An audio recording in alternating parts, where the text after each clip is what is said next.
The city never slept, but Clara Monroe had forgotten what sleep felt like 3 years ago. Portland stretched beneath her office window like a circuit board of ambition, every light a heartbeat of someone chasing something they couldn't name. She pressed her palm against the glass, feeling the cold seep through her skin, grounding her for just a moment before the next email pinged and the next call demanded her attention, the next fire required extinguishing. Monroe Analytics occupied floors 43 through 47 of the tower that bore her name. She'd signed the lease on her 28th birthday with a wire transfer that made her accountant physically wince. 3 years later, the building paid for itself twice over. The company's valuation had crossed 9 figures last quarter. Forbes ran her cover story with the headline, "The Algorithm of Ambition." Bloomberg called her the West Coast's answer to disruption. TechCrunch declared her the youngest self-made millionaire in Oregon history, as if history cared about the weight of sleepless nights or the tremor that had started living in her chest 6 months ago. Tonight was the celebration. 500 guests packed into the 47th floor ballroom, a space she'd designed specifically for moments like this. Floor-to-ceiling windows wrapped around three sides, offering an unobstructed view of the Willamette River, snaking through downtown, the bridges lit like jewelry against black velvet. Crystal chandeliers hung at precise intervals, their light refracted through thousands of hand-cut facets, casting patterns across marble floors imported from Carrara. The catering alone cost more than most people's annual salary. Clara had approved every line item without blinking. Her reflection stared back from the glass, a woman who looked exactly like success was supposed to look. The deep red gown had been custom-tailored in New York, the fabric clinging and flowing in ways that suggested both power and grace. Her golden hair fell in waves that took her stylist 90 minutes to perfect, each strand placed with the precision of a master painter. Diamond studs caught the light when she moved gifts from a Saudi investor who tripled his stake last year. Her makeup was flawless, applied by hands that charged $500 an hour and were worth every cent. But beneath the silken sparkle, beneath the practiced smile, and the posture that spoke of absolute control, Clara's heart stuttered against her ribs like a bird trapped in glass. The sensation had started months ago, so subtle she dismissed it as caffeine jitters. A flutter here, a skip there, nothing that warranted concern for someone who ran on 4 hours of sleep and survived on espresso and ambition. Then came the moments when her pulse would race for no reason, galloping like she'd just finished a sprint, when all she'd done was stand up from her desk. The tightness in her chest that made breathing feel like work. The way her vision would blur at the edges when she pushed too hard, which was every day, because anything less than maximum output felt like failure. She'd scheduled a doctor's appointment twice, canceled both times. There were earnings calls to manage acquisitions to close a board that watched her every move with the intensity of hawks circling prey. Admitting weakness wasn't an option. Weakness got you replaced, and replacement meant obsolescence, and obsolescence meant becoming another cautionary tale about founders who couldn't scale with their companies. So she swallowed the fear, straightened her spine, and walked into the ballroom like she owned not just the building, but the entire city skyline. The sound hit her first. Laughter that rang too bright, voices pitched just slightly, too loud, the aggressive cheer of people performing success for each other. Champagne flutes clinked like wind chimes in a storm. A string quartet played something classical and expensive from a corner stage, the music barely audible over the din of networking. Everyone here wanted something. That was the unspoken rule of events like this. Access Investment Partnership, a moment of her time that could be leveraged into opportunity. Clara had learned to read the hunger in people's eyes, the calculation that happened in the split second between greeting and pitch. A tech journalist from Wired materialized at her elbow phone, already recording. His name was Marcus, or Martin, or something that started with M. They'd done a profile piece last year that she'd spent 3 hours meticulously fact-checking because reporters she'd learned loved a narrative more than they loved accuracy. His voice carried the enthusiasm of someone who'd already had too much champagne. Your keynote was absolutely brilliant. The way you framed data ethics as a competitive advantage rather than a constraint, that's going to be quoted for years. Clara smiled, the expression automatic as breathing. Thank you. We believe ethics and innovation aren't opposing forces. They're multipliers. The words came out smooth, polished by repetition. She'd given variations of this answer in 43 interviews over the past year.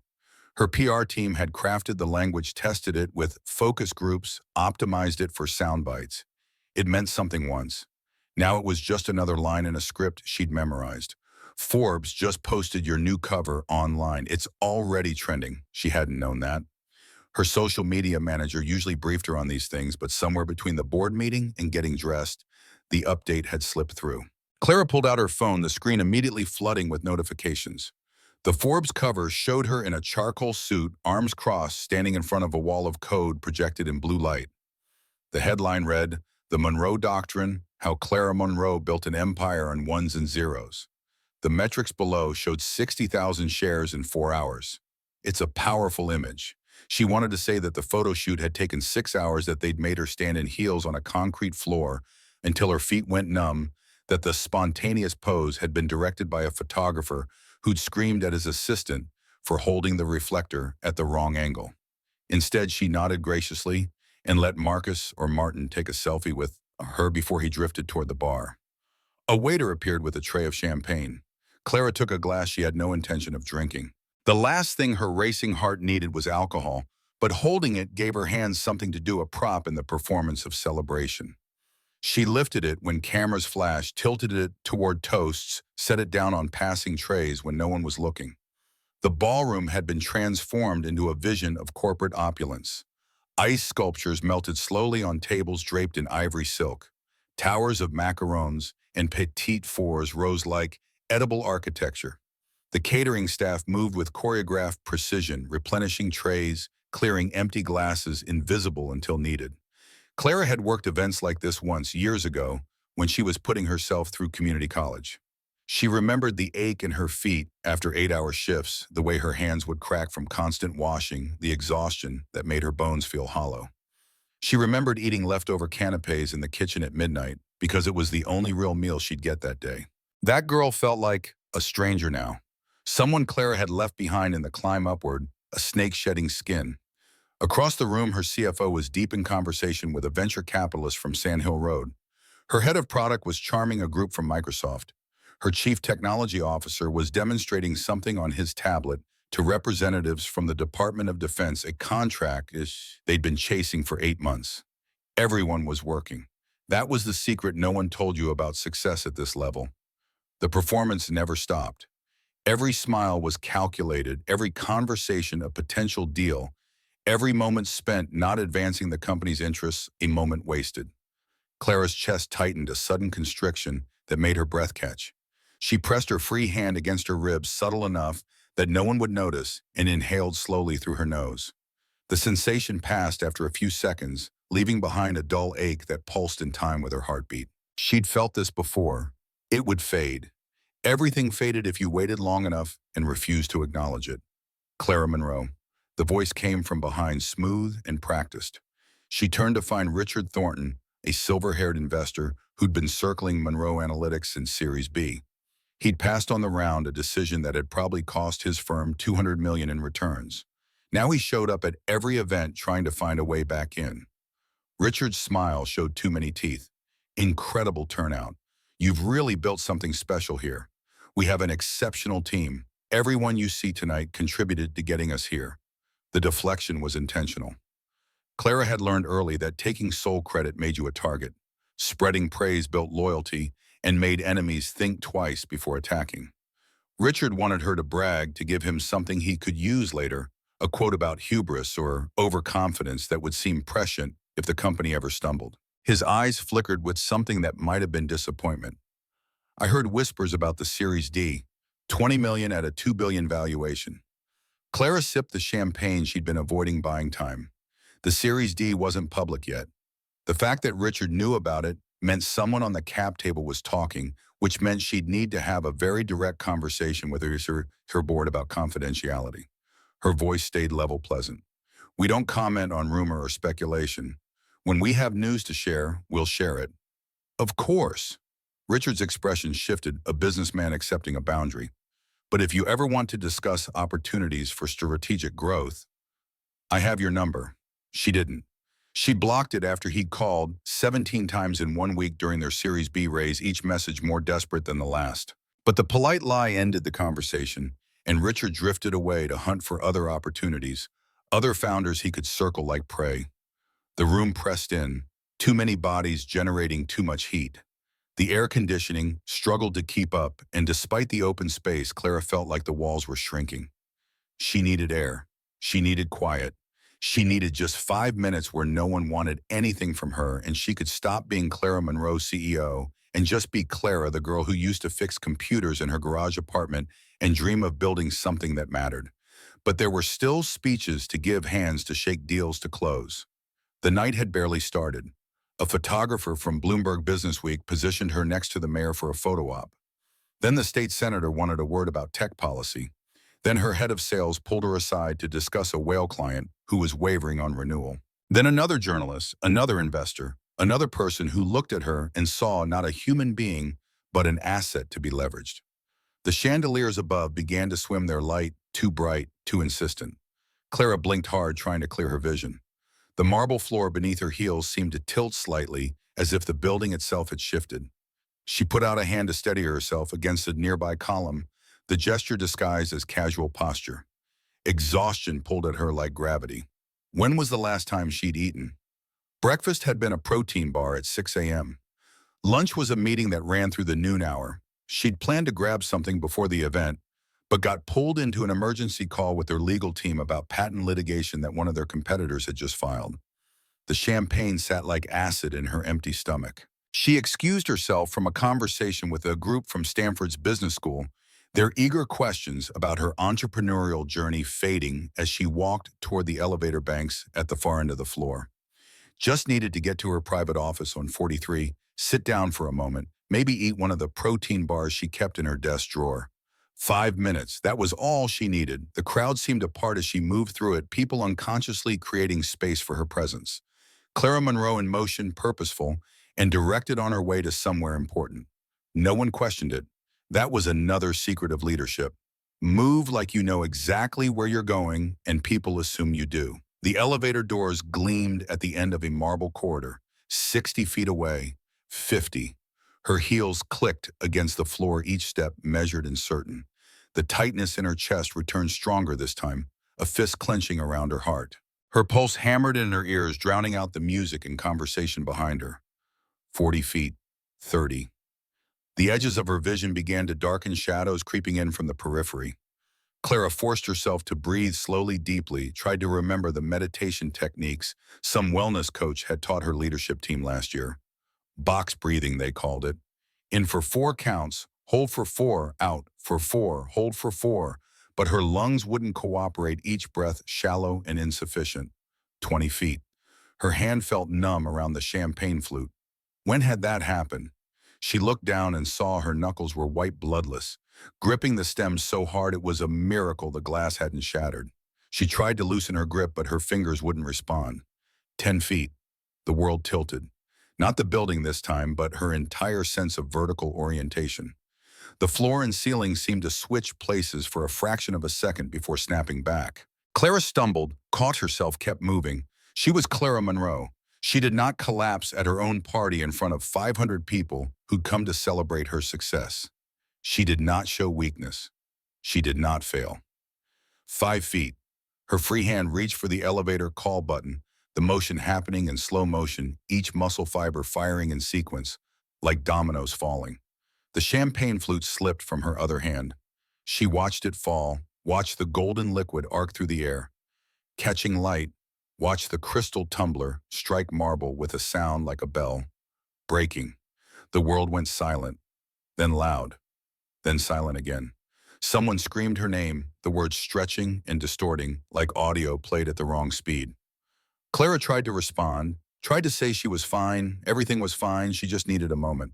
But her tongue had turned to lead, and her jaw wouldn't work, and the darkness at the edges of her vision had become complete, swallowing everything like water closing over a stone dropped into a deep well. She felt the impact distant and muffled, her body hitting the floor with less pain than she expected. Then came hands, voices, panic swirling around her like a storm she could no longer touch. The last thing Clara registered before consciousness slipped away entirely was the chandelier above, its 1,000 crystal pieces refracting light into rainbow patterns, beautiful and cold, and completely indifferent to the woman lying beneath it, who'd built an empire but forgotten how to breathe. The dreams were strange and fragmented. Her mother's voice calling from a distance, words she couldn't quite hear. The sound of code compiling that satisfying electronic chirp that meant her program had run without errors. The smell of her college dorm room, instant ramen, and engineering textbooks, and the particular must of old carpet. A classroom where she was supposed to give a presentation but couldn't find her notes. Her first investor meeting where she'd pitched Monroe Analytics with hands shaking so badly she'd had to sit on them. The moment the first big check cleared and she'd stared at her bank balance for 20 minutes, certain it was a mistake. Then warmth. Unexpected and gentle, like sunshine through a window on a cold morning. The weight of a blanket. The softness of something beneath her cheek that wasn't marble or leather, but something worn and lived in. Voices low and careful speaking just beyond the edge of understanding. Consciousness returned in pieces. First the awareness that she was lying down, then the sensation of breathing air moving in and out of her lungs without the tightness that had become her baseline. The smell of motor oil and metal underlaid with something sweet like rain on asphalt. A fluorescent light buzzing overhead, steady and almost comforting in its industrial monotony. Clara's eyelids felt heavy, weighted with exhaustion, so profound it was almost peaceful. She forced them open, blinking against the light. A ceiling came into focus, paint peeling at the edges. Water stains creating abstract patterns across acoustic tiles that had probably been white 40 years ago. This was not the hospital. This was not her penthouse. This was nowhere she'd ever been. She tried to sit up and her body protested, every muscle stiff and sore, like she'd run a marathon in her sleep. Someone had taken off her heels. Her dress was wrinkled but intact. The diamond studs were still in her ears. Her phone was gone. The room resolved itself around her. Concrete walls painted industrial gray. Metal shelving units lined with parts and tools, everything organized with a precision that spoke of someone who knew exactly where each item belonged. A workbench covered in mechanical components, some disassembled, some mid-repair. A calendar on the wall showing a sunset over Mount Hood still displaying August even though it was October. A space heater in the corner, its coils glowing orange. A radio playing something soft and jazzy at barely audible volume. She was on a couch, a piece of furniture that had clearly seen better decades. The leather was cracked and patched with duct tape, the cushions sagging from years of use. A gray blanket had been tucked around her shoulders, the fabric soft with washing. Next to the couch sat a small wooden crate being used as a side table, and on it rested a bottle of water and a paper cup with steam rising from it. Movement caught her eye. A small face appeared at the edge of her vision, round-cheeked and curious, studying Clara with the unself-conscious intensity that only children possess. The girl couldn't have been more than 6, with brown curls pulled into a ponytail that sat slightly crooked on her head, secured with a ribbon that had clearly been tied by small hands without help. She wore a pink dress that had been white once, but was now decorated with various stains, paint grass, something that looked suspiciously like motor oil. In her hands, she held a wrench, the tool comically oversized for her grip, but she handled it with the confidence of someone who'd been holding tools her entire short life. The girl tilted her head, those wide hazel eyes never leaving Clara's face. "Are you a plain princess?" Clara blinked, certain she'd misheard. "I'm what?" The girl stepped closer, completely unafraid, speaking with the absolute certainty of childhood logic. "Daddy says only special people end up here by accident. You were sleeping like Snow White, but in a car seat, so maybe you flew." Despite everything, the disorientation, the fear, the complete disconnection from her reality. Clara laughed. The sound startled her with its genuineness, something untouched by calculation or performance. She tried to sit up more fully, and the room tilted before stabilizing. Her head throbbed, a dull ache behind her eyes, but the crushing sensation in her chest was gone. "Where am I?" The girl beamed with pride. "Daddy's garage. He fixed you." The words barely landed before a voice answered from somewhere beyond Clara's line of sight, and deeper and grounded with a calmness that matched the organized space around them. "Morning." Clara turned toward the sound. A man stood in a doorway she hadn't noticed, wiping his hands on a rag darkened by engine grease. Tall, broad-shouldered in a way that suggested physical work rather than gym memberships. His hair was dark and tousled, falling across his forehead in a way that looked accidental, but somehow worked.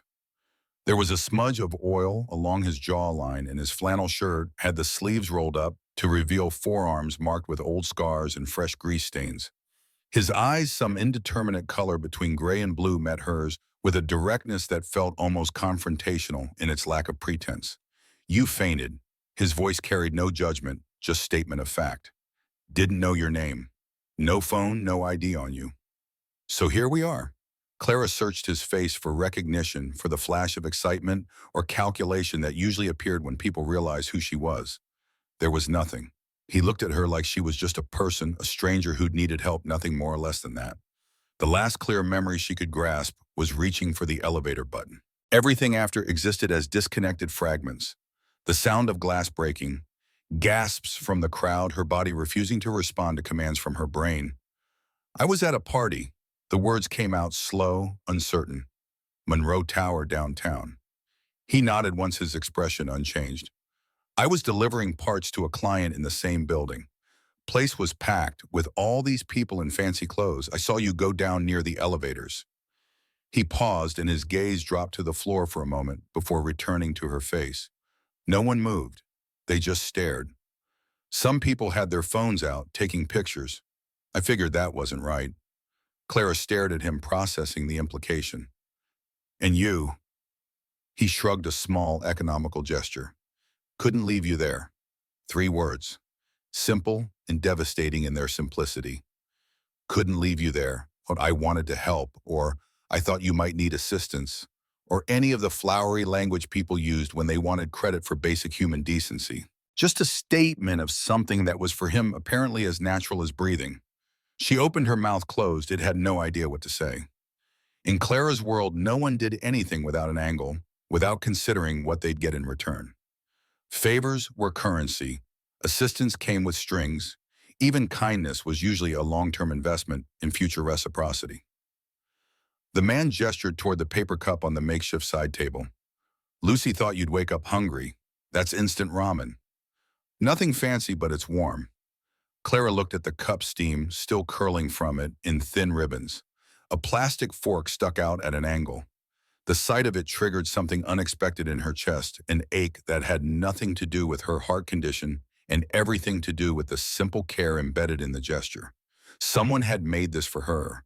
Someone had anticipated her need and met it with what they had, which was instant ramen and kindness. Across the room, the little girl Lucy had settled herself on the concrete floor next to a red toolbox, humming tunelessly while she drew circles on a notepad with a stub of crayon.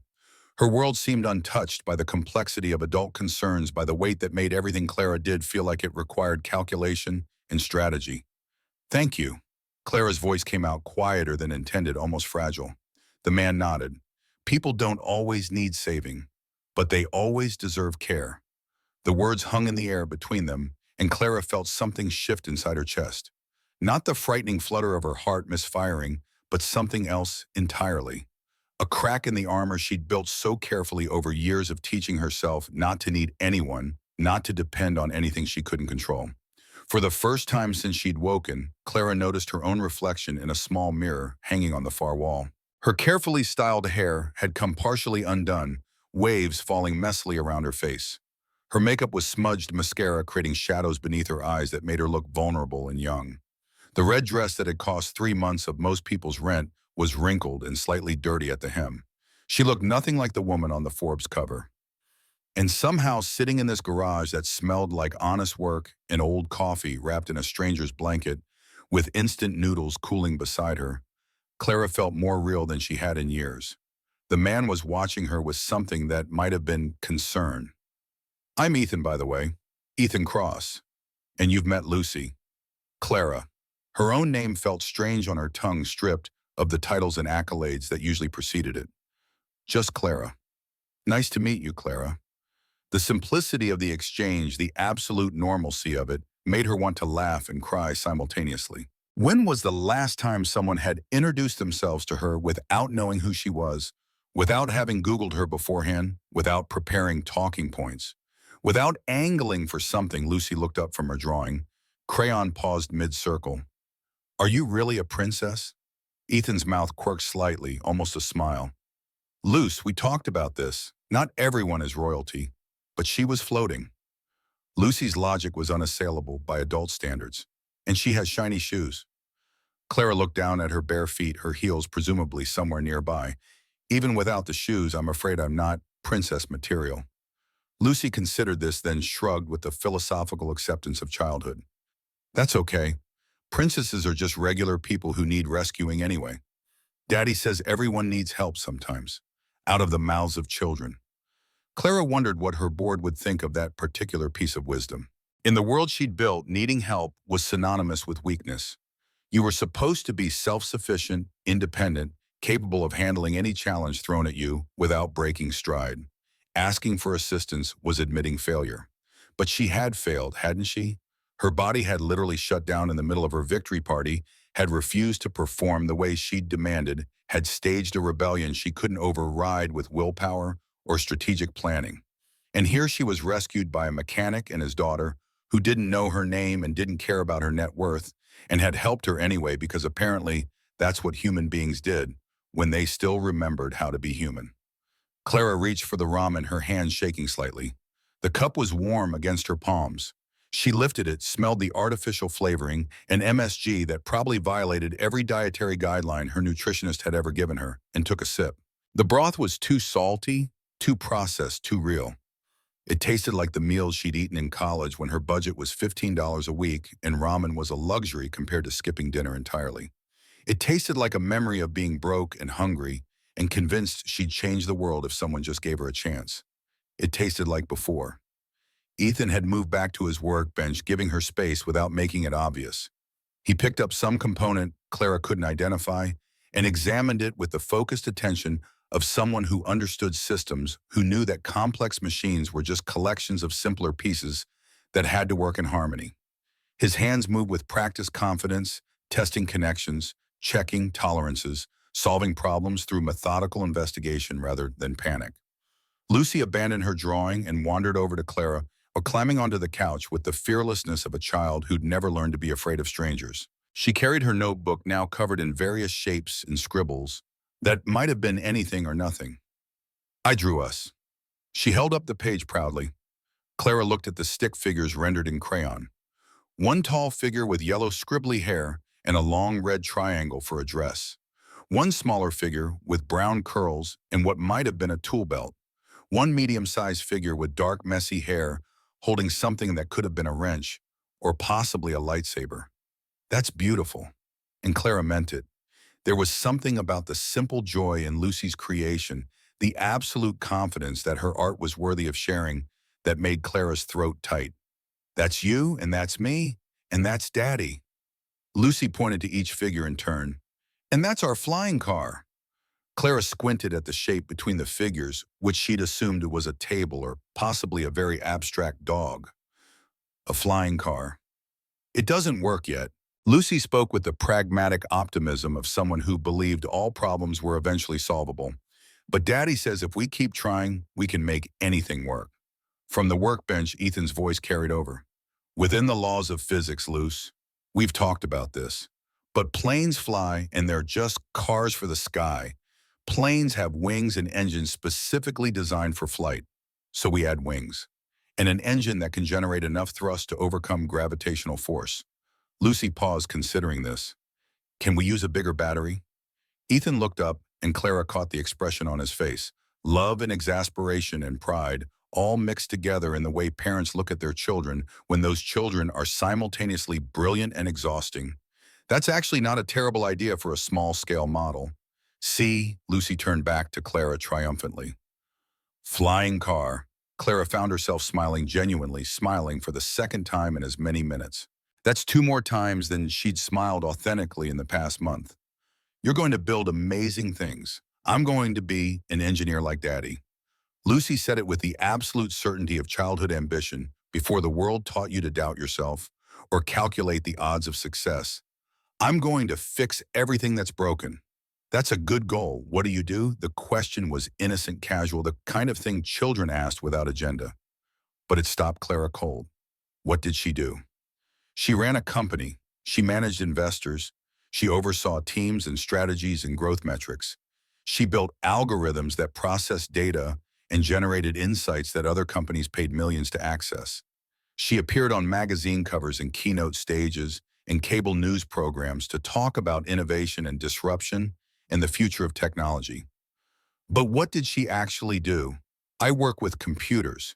It was the simplest, true answer she could give. Lucy's eyes widened. Like coding, Daddy showed me coding. We made a program that said, "Hello World." Ethan set down his tools. In my defense, she asked how video games worked. I had to start somewhere. You taught her programming. Clara couldn't keep the surprise out of her voice. Basic concepts. Ethan's tone was matter-of-fact. She's 6. Seemed like a good age to introduce logical thinking and cause-effect relationships. Most parents are still trying to teach 6-year-olds to tie their shoes. She knows how to do that too. He paused. Usually, when she remembers shoes have laces. I forgot today. Lucy was unconcerned by this revelation. Velcro is faster. Clara laughed again. 3 times now. This was becoming a pattern. When was the last time she'd laughed 3 times in a single conversation? She couldn't remember. Most of her interactions were too calculated for spontaneous humor, too focused on outcomes to allow for simple joy. The ramen was half gone now, warmth spreading through her chest and stomach. Her headache had receded to a dull background throb. The disorientation of waking in an unfamiliar place was giving way to something else, something she couldn't quite name. Not comfort exactly. She was still wearing an evening gown in a garage, still had no phone, still had no idea what time it was or what chaos her disappearance had caused, but something adjacent to comfort. Something like the feeling of taking off shoes that were too tight, or finally sitting down after standing for hours, or letting out a breath you didn't know you'd been holding. Lucy had returned to her drawings, now creating what appeared to be an entire fleet of flying vehicles. Ethan had gone back to his repairs, the sound of metal on metal providing a rhythmic background. The radio continued its quiet jazz, a trumpet solo meandering through chord changes. The space heater hummed. Outside, through a window set high in the concrete wall, Clara could see morning light starting to shift the darkness from black to deep blue. She'd lost hours. The party had been evening. Now it was almost dawn. Someone must have noticed her absence. Her assistant probably had the entire Portland police force searching. The board was likely having an emergency meeting. The press would be speculating. Social media would be on fire with theories and hot takes and think pieces about what happened to Clara Monroe.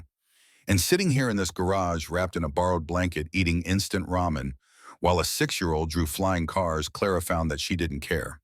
The realization should have terrified her. Her entire identity was wrapped up in Monroe Analytics, in being the founder and CEO and maintaining the image of someone who had everything under control. Losing even a few hours should have sent her into crisis mode, should have had her demanding her phone back, calling her team, managing the situation. Instead, she took another sip of too salty broth and watched Lucy hum while she drew. "You should probably check in with whoever's looking for you."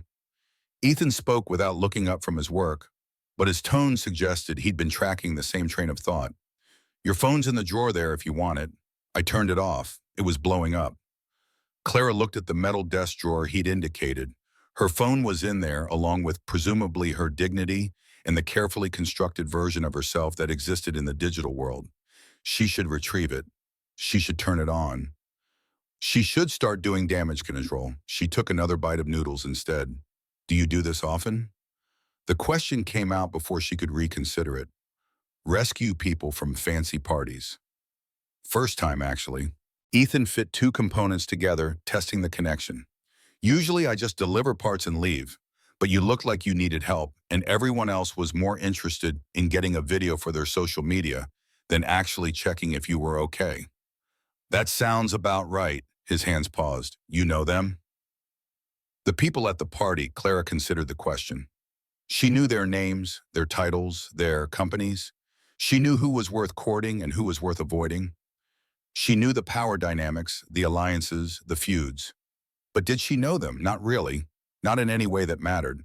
Not the way I should. Ethan nodded as if this confirmed something he'd suspected.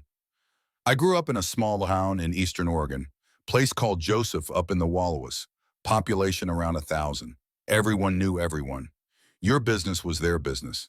It drove me crazy as a kid. I couldn't wait to leave to go somewhere anonymous where I could just be myself without everyone having opinions about it. Did you leave, I mean? Made it to Portland for college. Studied aerospace engineering at Oregon State. Was going to work for Boeing Design Jets, travel the world. Clara heard the past tense. What happened life? Ethan's voice stayed level, but something in it suggested old pain, well-worn and accepted but not forgotten.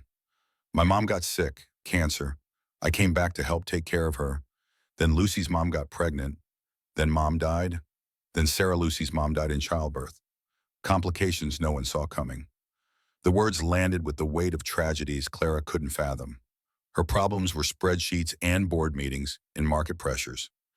Actual human loss on that scale existed in a different category entirely. I'm so sorry. It was 6 years ago. Ethan resumed his work. Hands moving steadily. You learned to carry it. And Lucy needed me, here needed stability and routine and someone who wasn't going to disappear. Boeing wasn't going to work with that reality. So I opened the garage, took over the lease on my mom's old shop. Turns out fixing cars isn't that different from fixing planes. Both are just systems that need to work together. But you gave up your dream. I found a different one.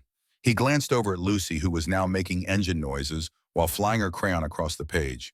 Some dreams are better than what you planned. Claire absorbed this, turning it over in her mind. She'd never deviated from her plan. She'd decided at 15 that she was going to build a tech company, had mapped out every step from community college to state university, to startup, to scale, to exit. Everything she'd done for 16 years had been in service of that singular vision. The idea of changing course, of letting circumstances redirect her trajectory, felt almost inconceivable. But then again, her plan had led her to collapsing on a marble floor while 500 people watched. Maybe rigid adherence to plans wasn't the virtue she'd always assumed. Lucy looked up from her drawing. Are you staying for breakfast? Clara glanced at Ethan, uncertain. I don't want to impose. You're already wearing my blanket and eating my ramen. Ethan's mouth quirked. Breakfast isn't much more of an imposition. We go to Grandma Pancake's. Lucy was already putting her crayons away. She's not really my grandma, but she makes the best pancakes in Oregon, so we call her that. Grandma Pancake's Rose's Diner, Ethan clarified. Corner of Maple and 3rd. Rose has been running it for 40 years. She's adopted about half the neighborhood as honorary grandchildren. Lucy's just the latest. The invitation was genuine, Clara could tell. Not performative hospitality or strategic networking. Just a man and his daughter offering to include a stranger in their morning routine, because that's what people did in their world. People helped each other. People shared what they had. People treated other humans like humans instead of like assets or obstacles or opportunities. Clara had forgotten that world existed. I'd like that. She meant it more than she'd meant anything in a long time. But I'm not really dressed for a diner. Ethan assessed her evening gown. Fair point. Give me a second. He disappeared through a door at the back of the garage. Clara heard rustling drawers opening and closing. Lucy took the opportunity to climb onto the couch again, settling in next to Clara like they were old friends. Do you like pancakes? I do.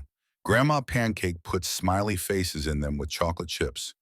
Lucy spoke with the reverence of someone describing a religious experience, and she lets me help flip them if I'm really careful. That sounds wonderful. Ethan returned with a bundle of clothing.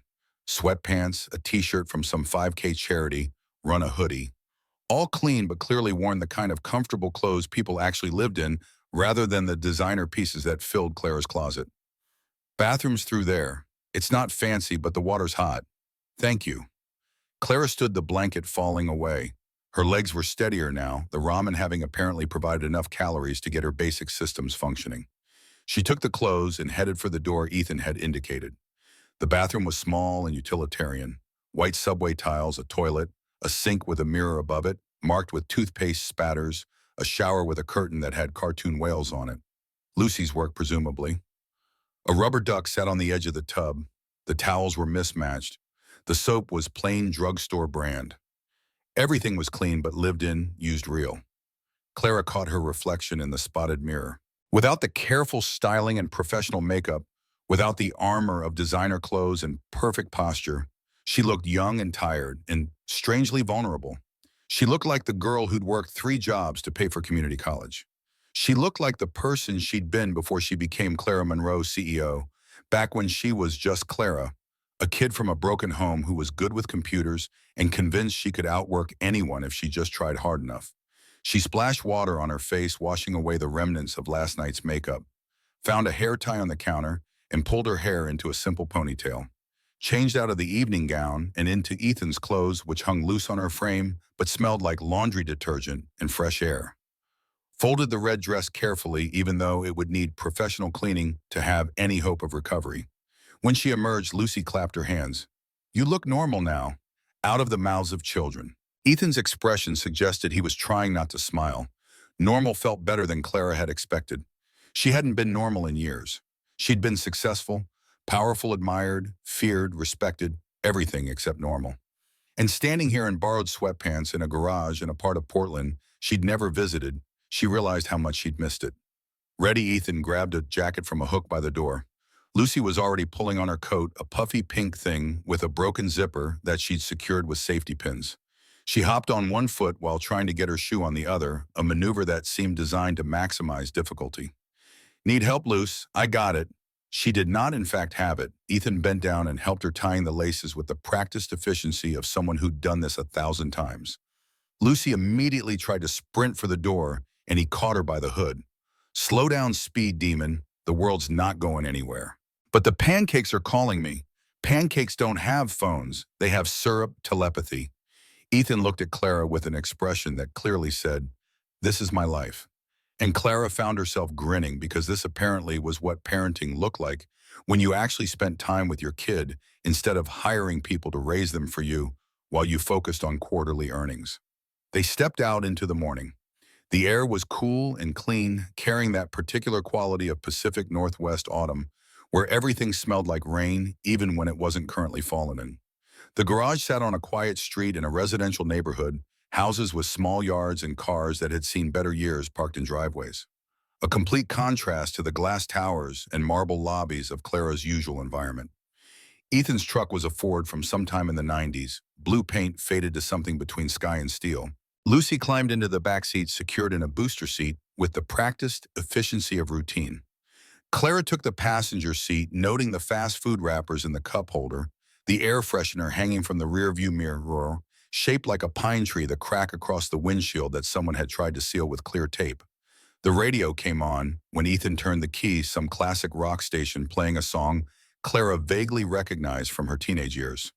Lucy immediately started singing along, getting about 60% of the words right and inventing the rest with confidence. They drove through neighborhood streets as the city woke up around them. Joggers on sidewalks, other parents driving kids to early morning activities, a newspaper delivery person making rounds, people living lives that had nothing to do with venture capital or growth metrics or market disruption, people just existing, getting through another day, finding small joys where they could. Clara watched it all through the truck window like an anthropologist observing a foreign culture. This was Portland, too, just not the Portland she inhabited. In her Portland was downtown high-rises and waterfront restaurants and networking events where everyone wore badges and made strategic connections.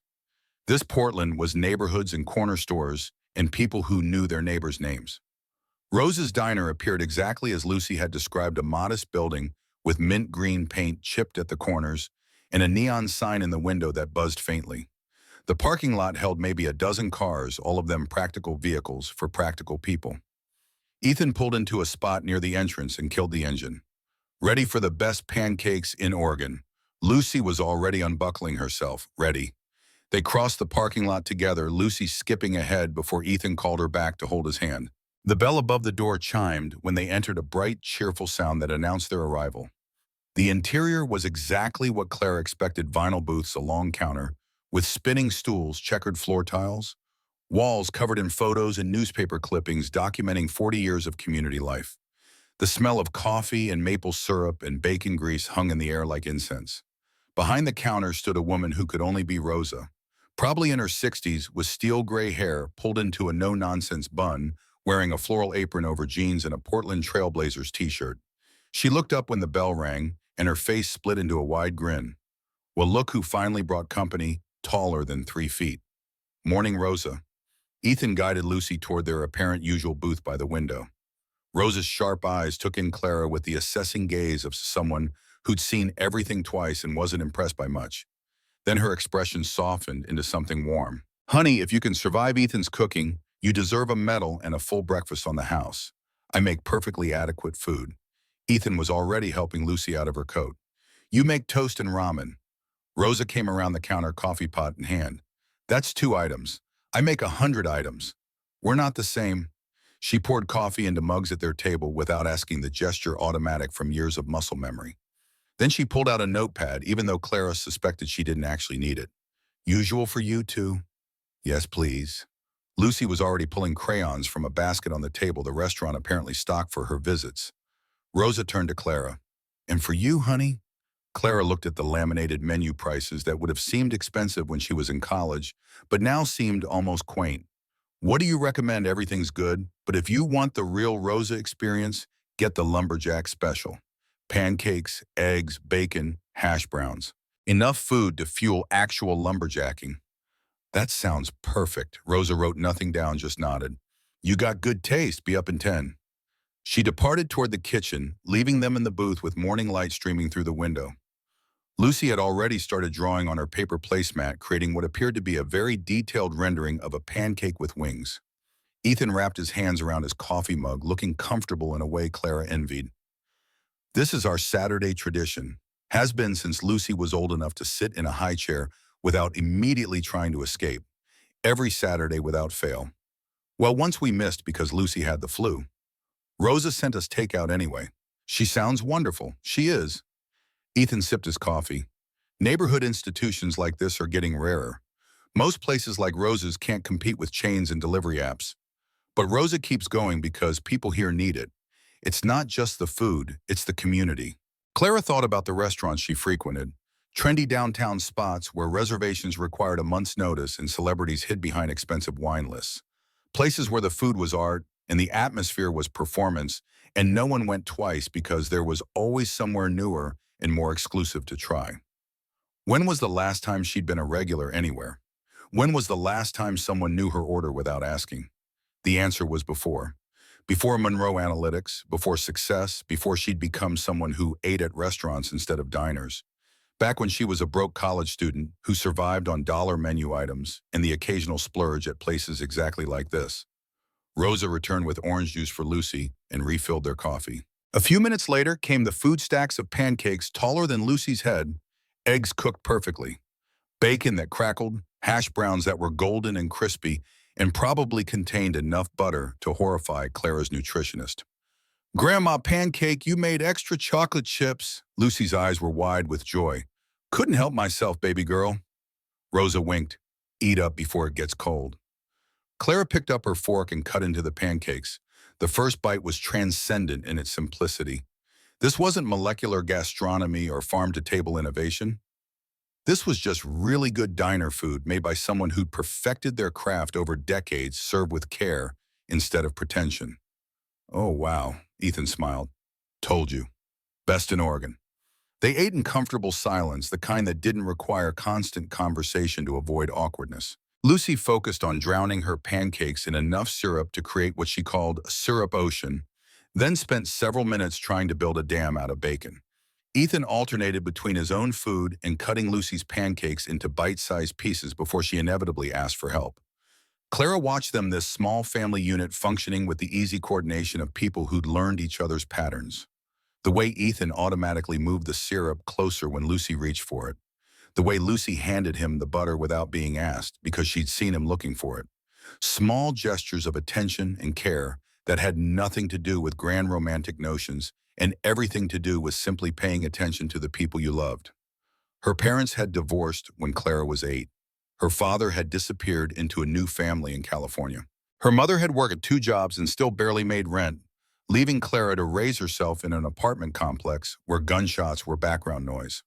She'd learned self-sufficiency by necessity, had taught herself to code using library computers, had gotten herself to college on scholarships and student loans no bank should have given an 18-year-old.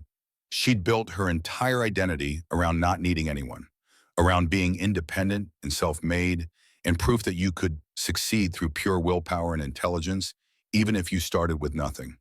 But watching Ethan and Lucy share breakfast, she wondered if she'd confused not needing anyone with not allowing herself to need anyone. If she'd armored herself so thoroughly against potential abandonment that she'd forgotten what connection actually looked like. "You're quiet." Ethan's voice was gentle, not prying, just observing. "Just thinking." Clara took another bite of hash browns. "This is really good." "You sound surprised." She considered her next words carefully. "I've gotten used to a different kind of dining experience. This is better. Because of the food, because of everything. The food, the atmosphere, the company, the fact that no one here wants anything from me except to eat breakfast together." Ethan studied her for a moment, those gray-blue eyes seeing more than she wanted them to. "You must live in a complicated world." "I built a complicated world," Clara corrected, and then forgot how to leave it. Lucy looked up from her syrup engineering project. "Can't you just walk out of the mouths of children? If only it were that simple. Why isn't it?" "Because I have responsibilities, people depending on me, investors who expect returns, employees who need their jobs, a board that needs leadership. But who takes care of you?" The question landed like a physical blow. Clara opened her mouth closed. It had no answer. Who did take care of her? Her assistant managed her schedule. Her team handled her company. Her therapist, on the rare occasions she actually kept appointments, listened to her problems. But none of that was care in the way Lucy meant it. None of that was someone making sure she ate or rested or remembered that she was a human being before she was a CEO. "I take care of myself." It sounded weak even as she said it.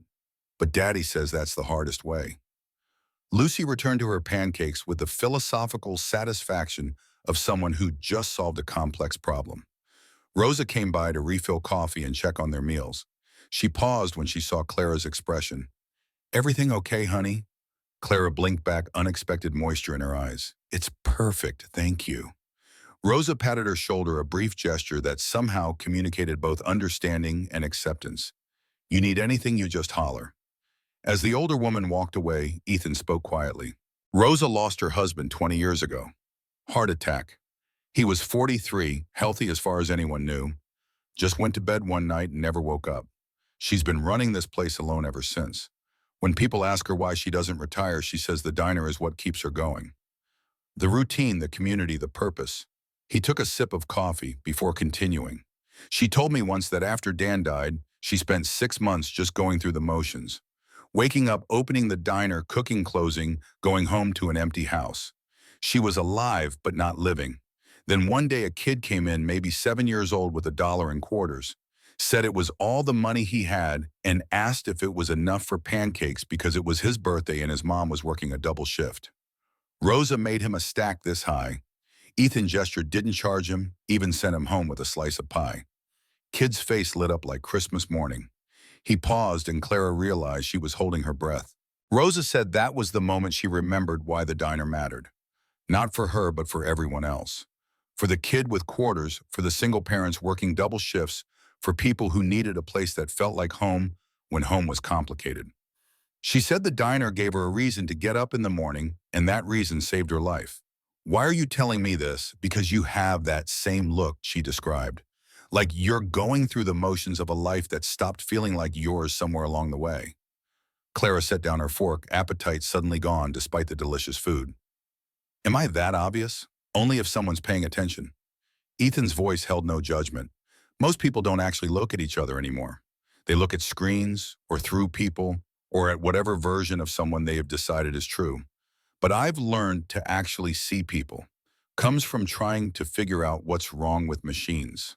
You listen for the sound that's off, the vibration that shouldn't be there, the pattern that's changed.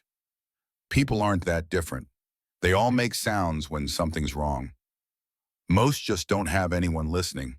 And what sound am I making? The same one my mom made before she got diagnosed. The same one Sarah made in the months before Lucy was born, though neither of us knew what it meant then. It's the sound of someone pushing too hard for too long, running on fumes and willpower, telling themselves they're fine right up until their body makes the decision for them. The words hit too close, cut too deep. Clara looked away, focusing on Lucy's crayon artwork. I should probably call someone. Let people know I'm alive. Ethan nodded, probably, but breakfast first. They finished eating while Lucy narrated the plot of what appeared to be an epic saga involving flying pancakes and syrup pirates. Rosa brought the check, waved away Ethan's money when he tried to pay for all three meals, and told Clara to come back anytime, honey. You look like you could use more pancakes in your life. The morning had turned properly bright by the time they left the diner, sunlight cutting through the perpetual Pacific Northwest clouds. People were out walking dogs, mowing lawns, living their Saturday lives. Lucy held Ethan's hand, skipping beside him, chattering about whether syrup pirates would need special waterproof ships. Clara walked beside them, feeling like an observer from another dimension. This world, this simple, uncomplicated world of diners and pancakes and a little girl who believed flying cars were just a matter of better batteries, existed parallel to hers, but completely separate. In her world, Saturday morning meant catching up on work, taking calls from investors in different time zones, reviewing presentations for Monday's meetings. Breakfast was a protein shake consumed while checking emails. Leisure was inefficiency. Rest was falling behind. Here, Saturday morning meant pancakes and crayons and letting a 6-year-old explain her theories about syrup physics. Clara couldn't remember which version felt more foreign. They climbed back into Ethan's truck. Lucy buckled herself in, this time a point of pride, she announced loudly. The drive back to the garage took them through neighborhoods Clara had never explored despite living in Portland for over a decade. Tree-lined streets with craftsman houses that probably cost a fraction of her penthouse. Parks where kids played on equipment that had seen better decades. Corner stores with handwritten signs advertising daily specials. A whole city she'd never really seen because her version of Portland was downtown corridors and freeway commutes, and neighborhoods where houses cost millions, and neighbors nodded politely but never spoke. At the garage, Ethan killed the engine but didn't immediately get out. You know, if you need somewhere to be while you figure things out, you're welcome to hang around. No pressure. But there's a couch, some coffee that's better than my ramen, and Lucy's probably going to spend the afternoon working on her flying car design anyway. The invitation was genuine, Clara could tell. Not networking, not strategy, just human kindness offered to another human who looked lost. She should call her assistant, should touch base with her team, should start managing the crisis that her disappearance had undoubtedly created, should return to her life, her world, her identity as Clara Monroe, CEO. Instead, she heard herself say, I'd like that. If it's really okay, it's really okay. They spent the afternoon in the garage while Ethan worked on various repair jobs and Lucy designed increasingly elaborate flying machines. Clara found herself helping, holding a flashlight while Ethan worked under a hood fetching tools when Lucy needed a specific wrench sweeping the floor because the broom was there and she needed something to do with her hands. Physical work, simple, straightforward with clear cause and effect. Turn the wrench, the bolt loosens. Sweep the floor, it gets cleaner. Nothing like the abstract complexity of her usual work, where everything connected to everything else in ways that made straightforward solutions impossible. Lucy narrated her entire design process, explaining in 6-year-old logic how adding rockets to a bicycle would definitely work, because rockets made spaceships go, and spaceships were just really fast bikes for space. Her reasoning was flawed, but her confidence was absolute, and Clara found herself genuinely engaged with helping solve the design challenges of a flying bicycle that would never and could never exist. When had she last worked on something just for the joy of it? When had she last let herself play with ideas without calculating market viability, or growth potential, or competitive positioning? The afternoon dissolved into evening. Ethan ordered pizza from a place down the street, and they ate sitting on workbenches, while Lucy explained that pizza should definitely be considered a vegetable because tomatoes were fruit and sauce was made from tomatoes, and therefore pizza was basically a salad. Clara laughed more in 6 hours than she had in 6 months. As the sky darkened outside the high garage windows, Lucy started to fade. The constant energy that had powered her all day finally ran down, and she curled up on the couch with a blanket fighting sleep, with the determination of a child who refused to miss anything interesting. Ethan carried her to a room at the back of the garage. Apparently, he and Lucy actually lived here, the garage doubling as home and business. Clara stayed in the main space, finally allowing herself to confront the reality she'd been avoiding all day. Her phone sat in the desk drawer, powered off, holding whatever chaos waited on the other side of that screen. She should turn it on, should face her life, should stop pretending that she could hide in a garage and eat pancakes and forget about the empire she'd built and the people depending on her. But for just a few more minutes, Clara let herself exist in the quiet. The space heater hummed, the radio played soft jazz, tools gleamed on their pegboard, each one exactly where it belonged. Everything in its place, everything serving its function, no piece more important than another, because the machine only worked when all the components functioned together. She thought about Lucy's Blue Gear sticker, the metaphor of small pieces making big machines work. Thought about Rose's diner and community and finding purpose in caring for others. Thought about Ethan giving up aerospace engineering to raise his daughter and fix cars and saying some dreams are better than what you planned. Thought about herself standing on stages talking about innovation and disruption, while her own body was disrupting her life by refusing to sustain the pace she demanded. The door opened and Ethan emerged, closing it quietly behind him. She's out. Barely made it through the bedtime story. What story tonight was the little engine that could? He poured himself coffee from a pot that had been sitting all afternoon and probably tasted like battery acid. Tomorrow will be Charlotte's Web for the 100th time. She cries every time Charlotte dies, even though she knows it's coming. That's sweet. It destroys me every time. Ethan leaned against the workbench, cradling his mug. I keep thinking maybe this time I'll get through it without tearing up. Never happens. They stood in comfortable silence, the kind that had developed over the course of the day, born from shared meals and small kindnesses, and the strange intimacy of strangers who'd stumbled into each other's lives by accident. I should go. Clara said it without conviction. Probably. Ethan didn't argue, didn't encourage her to stay, just acknowledge the truth. But I don't want to. The admission hung between them, vulnerable and honest in a way Clara hadn't allowed herself to be in years. What do you want? Clara looked around the garage at the space that had become a temporary sanctuary. I want to understand how you do this. How you gave up the big dream and found satisfaction in the small one. How you make instant ramen feel like care. How your daughter believes in flying cars and you support that instead of crushing it with reality. How you exist in the world without armor. Ethan considered this, taking his time. I don't think I'm doing anything special. I just decided that the life I had was more important than the life I planned. Does that make sense? Clara thought about her 10-year plan, her carefully mapped trajectory, her obsessive pursuit of metrics and milestones. Thought about how achieving every goal had somehow left her hollow. It does, more than I wish it did. The thing about armor, Ethan set down his coffee, is that it protects you from outside threats. But if you wear it long enough, you forget what it feels like to actually feel things. You get so used to the weight that you think it's part of you. Taking it off feels dangerous, vulnerable, like you're exposing yourself to damage. But armor doesn't let you breathe. Eventually, you suffocate in your own protection. Clara's throat tightened. How do you know this? Because I wore it too. Different kind, same effect. After Sarah died, I built walls. Told myself I didn't need anyone, that Lucy and I would be fine on our own, that letting people in just meant more potential for loss. I was so scared of hurting again that I refused to feel anything. What changed, Lucy? He smiled softly. She was about 3 and we were at the park. She fell off the swing, scraped her knee pretty badly.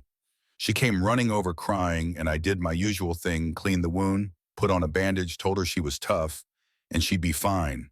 Very practical, very dad-like. She looked at me with tears still on her face and asked why I didn't hug her. He paused, memory clearly, still sharp despite the years. I realized I'd been so focused on fixing the problem that I'd forgotten to actually comfort her. I'd turned into a solution machine instead of a father. That's when I understood that protecting yourself from pain also means cutting yourself off from love. You can't selectively armor. Either you're open or you're closed. Clara felt something crack inside her chest, a fissure in foundations she'd thought were solid. I don't know how to be open. I built my entire life around being strong. Strong isn't the same as invulnerable. Ethan's voice was gentle but firm. Strong means being able to bend without breaking, means admitting when you need help, means letting people see you struggle and trusting they won't use it against you. In my world, they would. Then maybe you're in the wrong world, The words should have felt like an attack. Instead, they felt like permission. Clara walked to the metal desk and pulled open the drawer. Her phone sat there, an innocuous black rectangle that contained her entire life. She picked it up, felt its familiar weight, the smooth glass and metal construction. 5 years ago, this device hadn't existed. 10 years ago, smartphones were still novelties. 20 years ago, none of this technology was possible.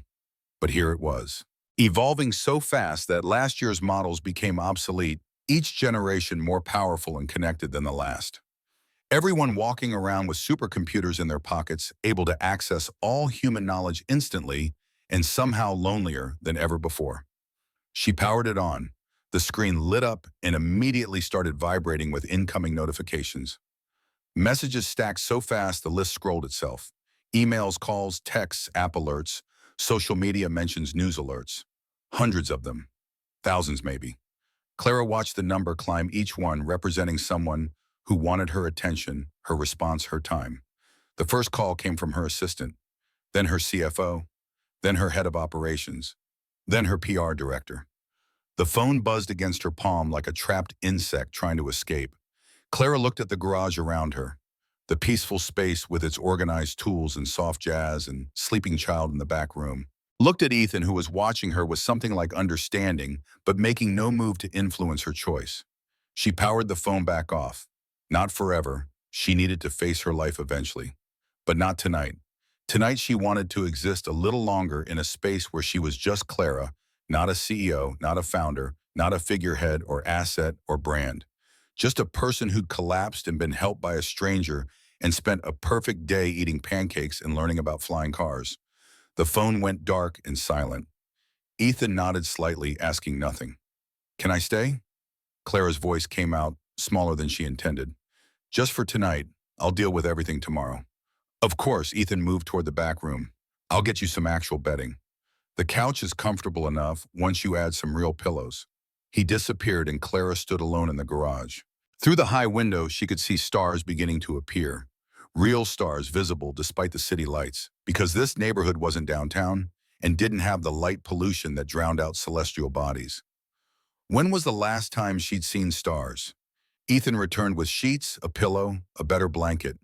Together, they made up the couch, turning it into something actually suitable for sleeping. The domestic normalcy of the task, tucking corners, fluffing pillows, felt surreal. Clara Monroe didn't make beds. She had people for that. She had people for everything except the actual work of running a company. But here she was, smoothing sheets and arranging pillows, like it was the most natural thing in the world. Bathrooms through there if you need it. Towels in the cabinet. Kitchen's not much, but there's breakfast stuff if you wake up before we do. Help yourself to anything. Thank you. The words felt insufficient for what Ethan had done for the shelter he'd provided without asking for anything in return. He headed toward the back room where Lucy slept, then paused at the door. "Claire, yeah. Whatever's waiting for you out there."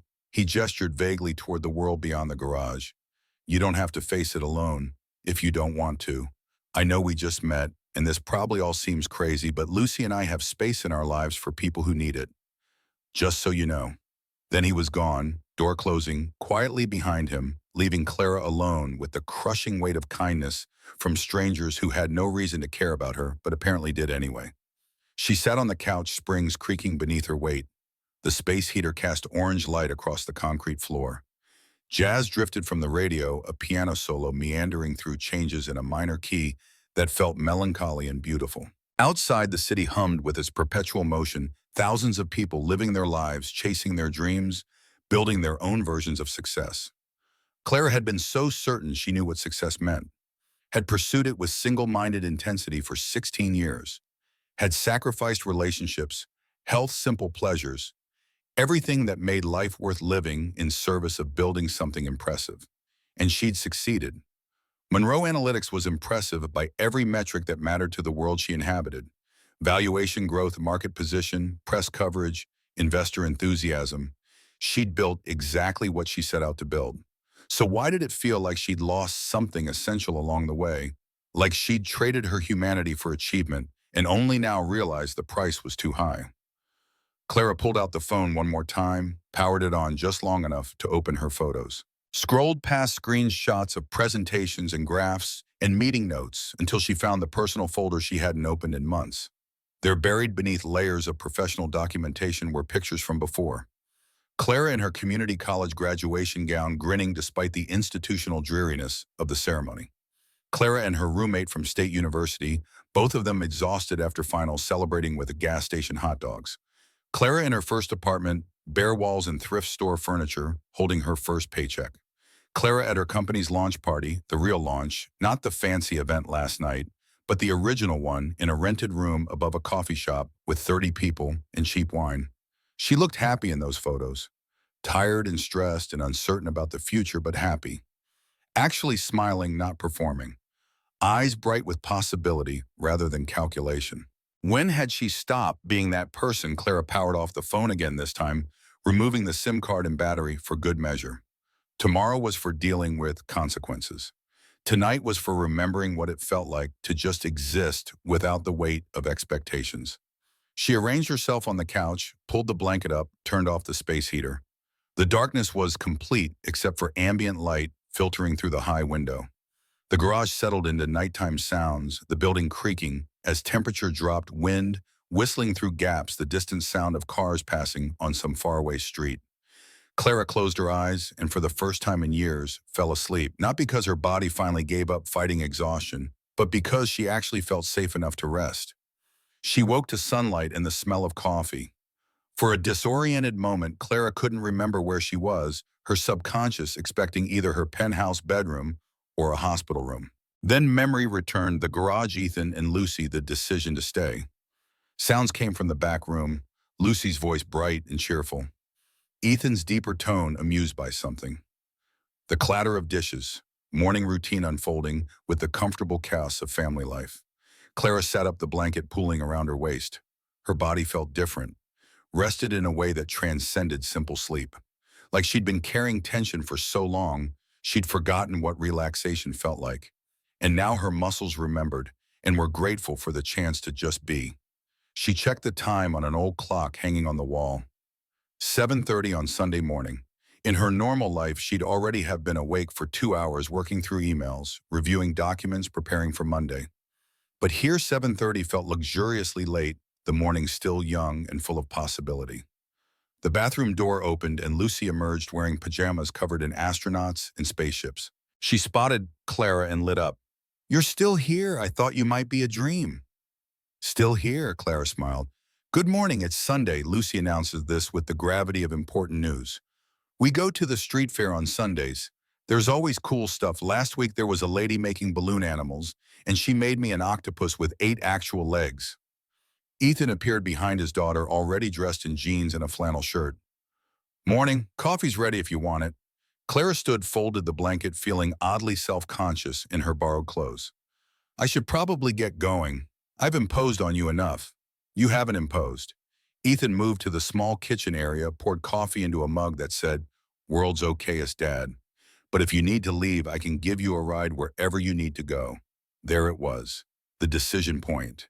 She could call for her driver, return to her penthouse, face the disaster waiting for her. Resume being Clara Monroe CEO with all the responsibilities and pressures that entailed. Go back to the armor, or she could spend one more day being just Clara. One more day eating simple food and talking to a 6-year-old who believed flying cars were inevitable and learning what life looked like when you weren't constantly trying to prove something. "If it's really okay," Clara heard herself say, "I'd like to see this street fair."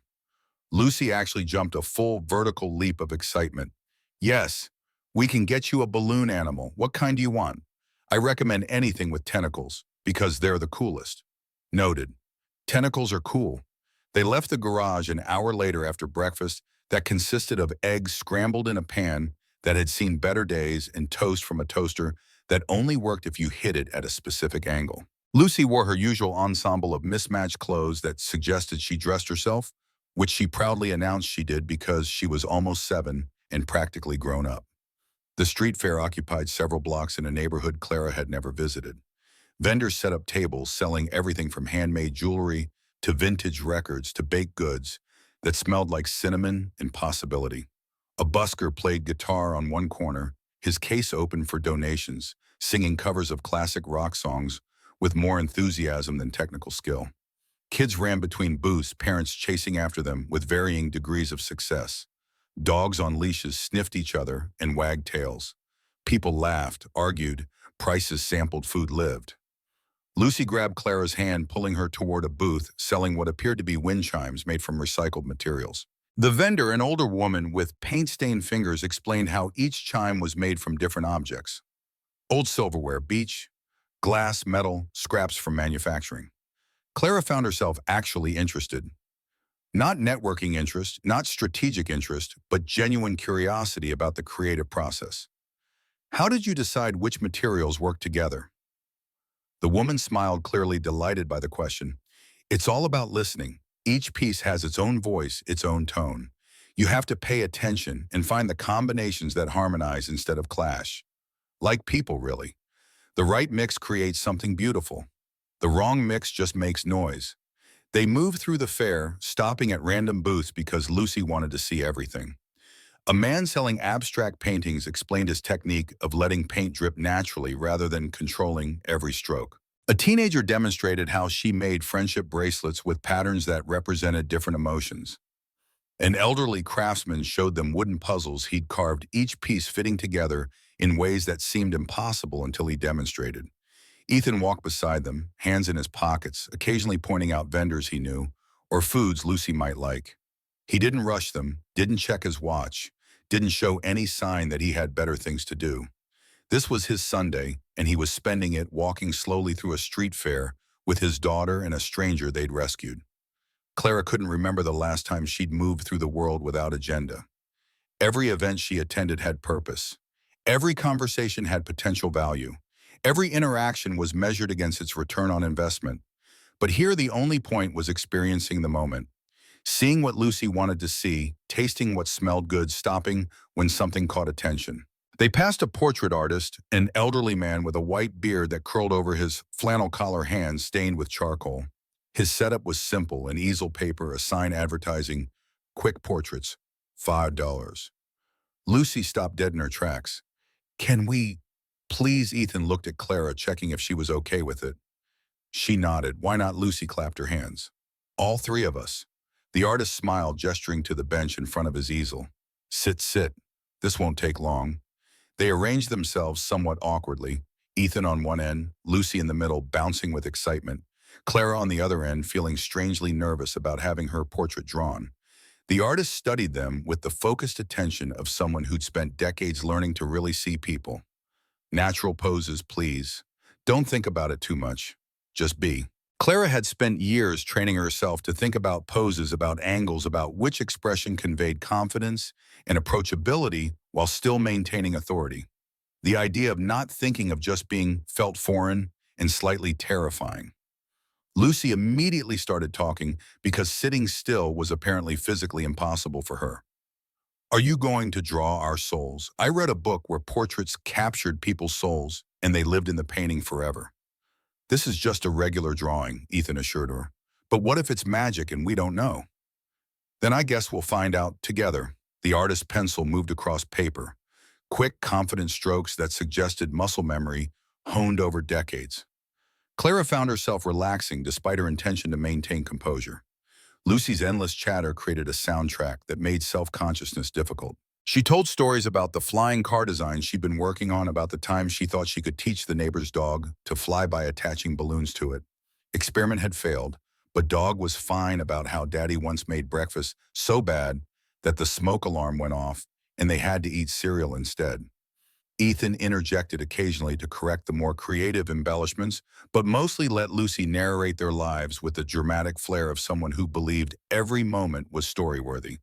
And watching them, listening to Lucy's voice rise and fall with excitement, seeing Ethan's face soften with affection, Clara felt something shift in her chest.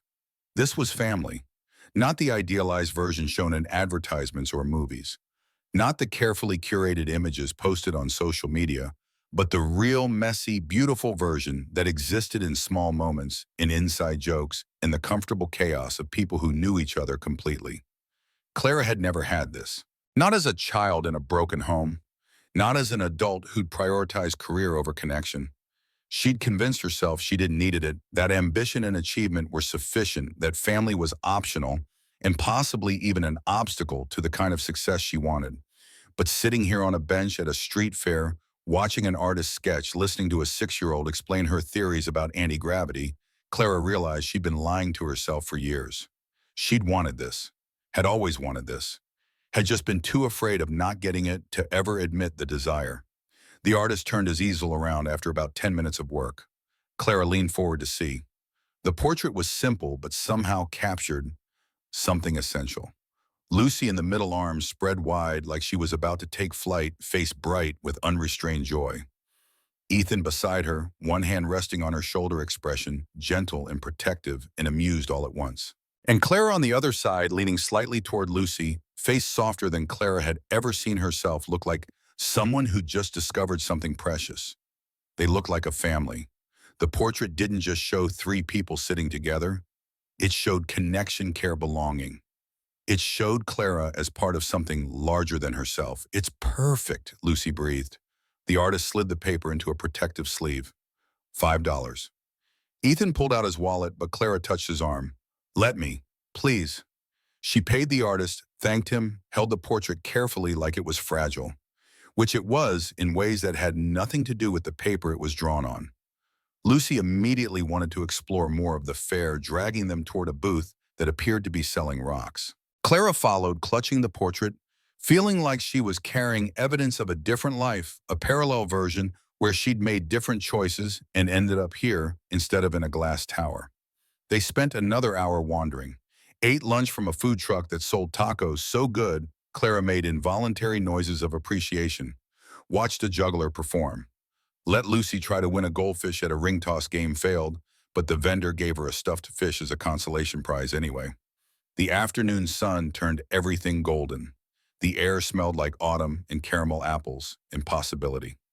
Clara took a photo with her powered-off phone, just using the camera, capturing Lucy and Ethan standing in front of a mural someone had painted on a brick wall. As they walked back toward the truck, Lucy suddenly stopped. "Wait." She ran to a small booth they'd passed earlier, one selling various stickers and small items. She returned moments later with something in her hand. "I got you something." She held up a sticker, glossy blue surface shaped like a gear. "Like on a machine. Daddy says gears make things work. When you're sad, put this on your heart. It'll help you turn again." Clara took the small sticker, its surface catching the late afternoon light. The gesture was so simple, so earnest, so completely without calculation. A child giving a gift because she wanted to, because she thought it might help, because in her world, that's what people did. "Thank you," Clara's voice came out thick with emotion she didn't try to hide. "This is perfect. Everything that stops can start again." Lucy said it with the certainty of someone quoting established fact. "It just needs the right gear. Who told you that, Daddy?" Lucy looked back at Ethan.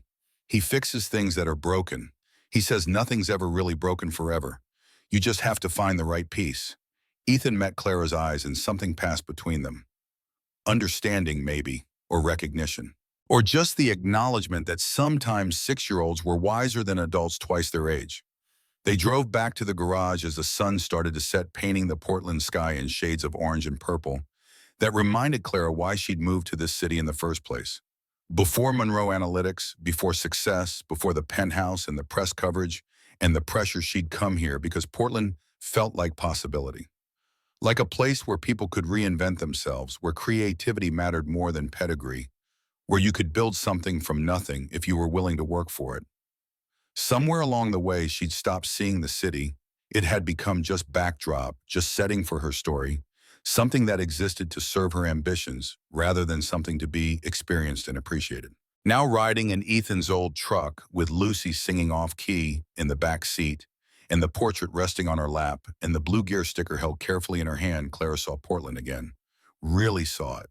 The neighborhoods and streets, the people and communities, the texture and character that made it more than just another city.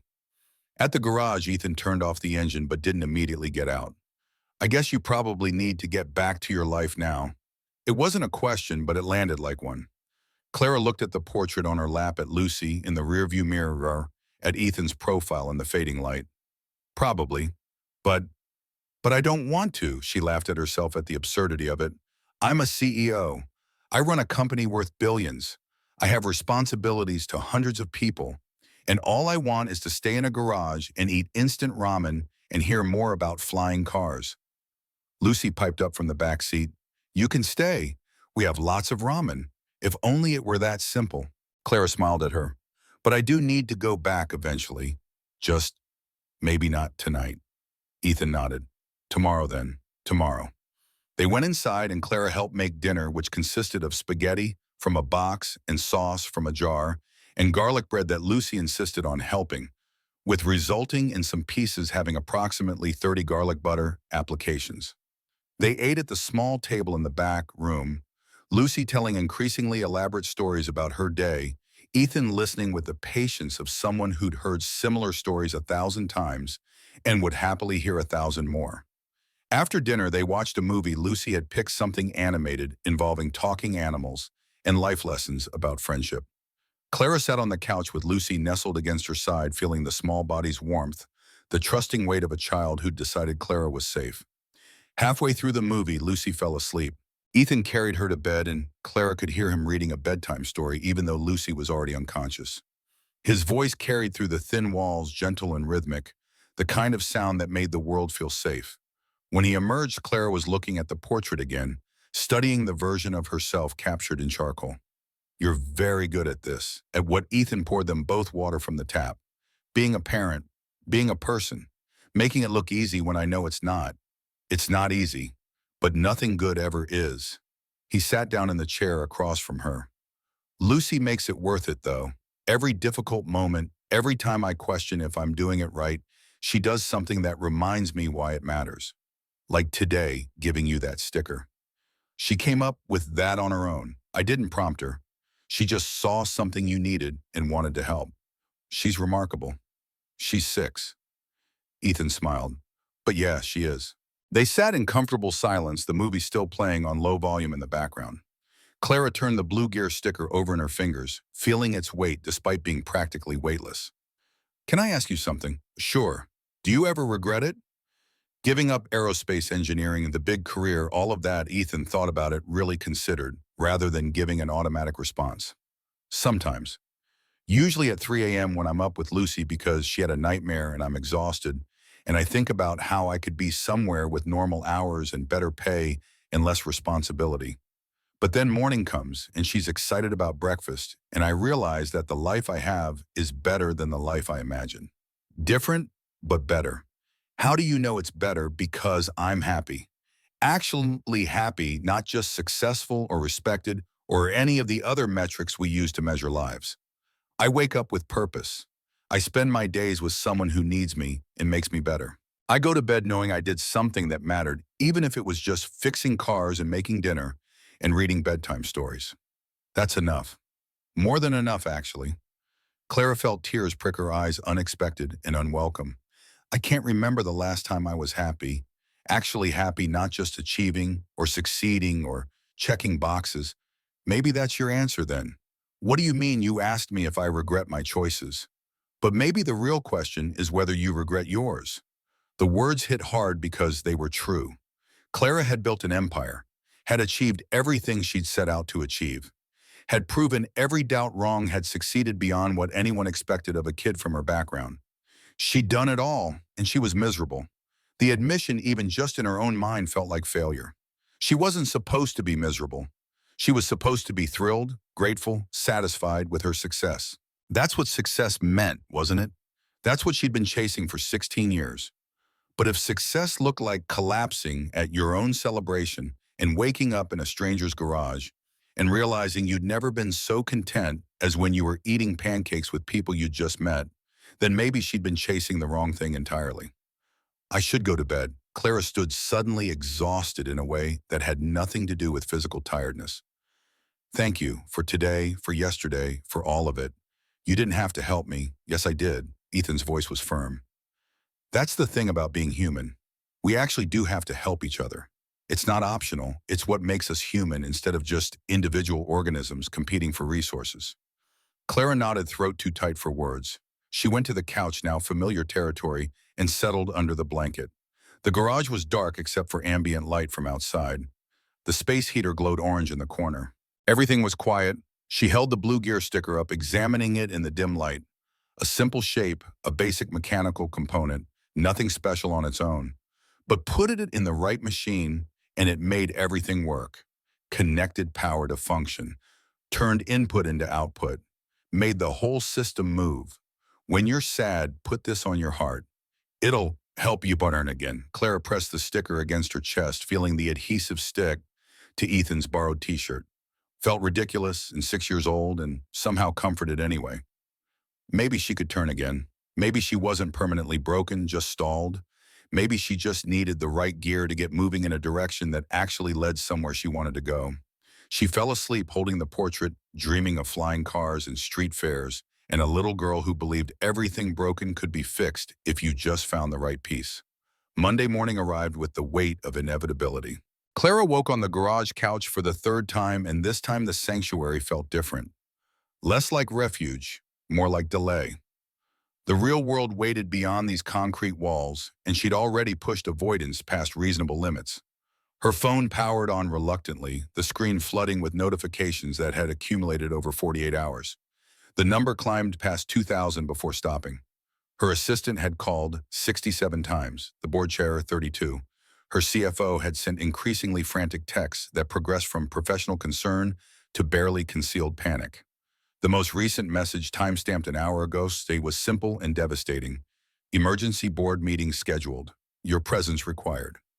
Clara closed her eyes, feeling the blue gear sticker still pressed against her chest beneath the borrowed shirt. Everything that stops can start again.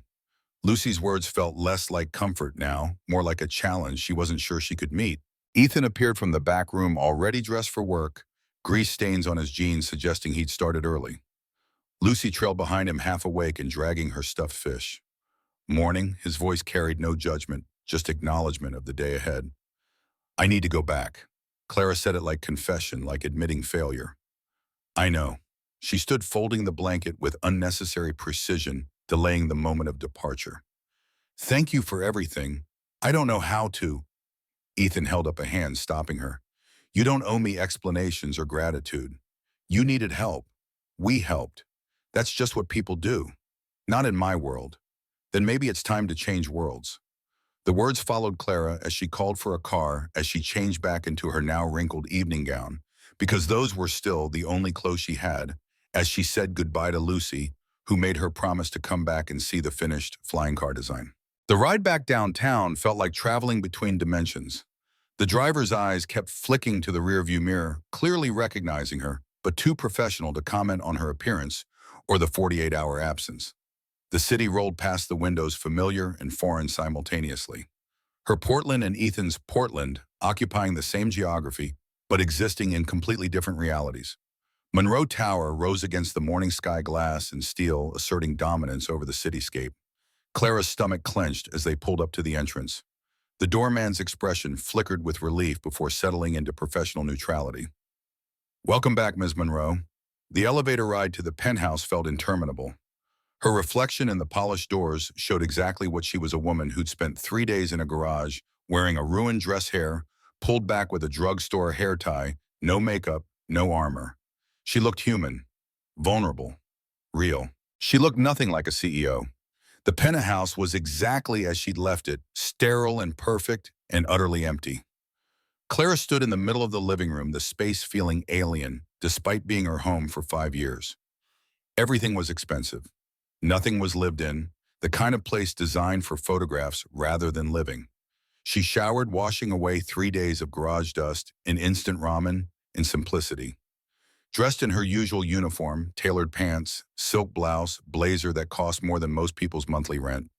Applied makeup with practiced efficiency, each stroke rebuilding the armor. Styled her hair into its familiar waves. Put in the diamond studs. The woman in the mirror looked like Clara Monroe, CEO. Composed, professional, in control. She felt like an imposter. The board meeting started in 2 hours. Clara used the time to review what she'd missed, scrolling through emails and reports and crisis updates. The narrative had evolved in her absence. Initial concern about her collapse had morphed into speculation about her health, then into conspiracy theories about what really happened then, into a vacuum that the press had filled with increasingly wild stories. Her PR team had issued a statement. Ms. Monroe experienced a brief medical episode and is resting at home. She appreciates everyone's concern and looks forward to returning to work soon. Brief medical episode, as if her body shutting down was just a minor inconvenience like a cough or a headache. Clara arrived at Monroe Analytics headquarters at 9:55, 5 minutes before the meeting. The office hummed with Monday morning energy people, at desks, coffee brewing, keyboards clicking. But the usual greetings felt strained. Employees watched her pass with expressions mixing relief and curiosity and something that looked like concern. Word had spread. Of course it had. In a company this size, secrets lasted about as long as ice cream in August. The boardroom occupied the top floor windows, offering 360-degree views of Portland. 10 people waited around the glass conference table, their faces arranged in expressions of carefully controlled concern. These were the power players, investors who'd bet millions, advisors who'd guided strategy, independent directors who'd signed on because Monroe Analytics looked like a sure thing. Clara took her seat at the head of the table, spine straight, expression neutral. Good morning. The board chair, a venture capitalist named Douglas Huang, who'd made billions in the dot-com boom and never let anyone forget it didn't waste time on pleasantries. Clara, we're glad you're all right. However, your absence has created certain complications we need to address. I understand. I apologize for any concern my medical episode caused. Douglas glanced at the others before continuing. The issue isn't just the episode itself. It's the circumstances surrounding it and what they suggest about the company's leadership stability. Clara's jaw tightened. I collapsed due to exhaustion. It was managed privately and poses no ongoing concern. Was it managed privately? A woman at the far end spoke up, Patricia Chen, representing a Silicon Valley fund. Because what we're hearing suggests a rather different narrative. She slid her phone across the table. The screen showed a photo, grainy but unmistakable. Clara stepping out of a modest garage, hair loose, face bare, wearing an oversized men's shirt that clearly wasn't hers. The timestamp read Sunday morning. Clara's blood went cold. Where did you get that? It's been circulating online since yesterday afternoon. Patricia's voice carried no emotion. Currently trending on 3 platforms with various hashtags, most of them unflattering to you personally and damaging to the company by extension. Clara picked up the phone, scrolling through the comments and shares and think pieces that had spawned from one illicit photograph. The narratives ranged from sympathetic speculation about a breakdown to vicious attacks on her character to conspiracy theories about secret relationships and hidden scandals.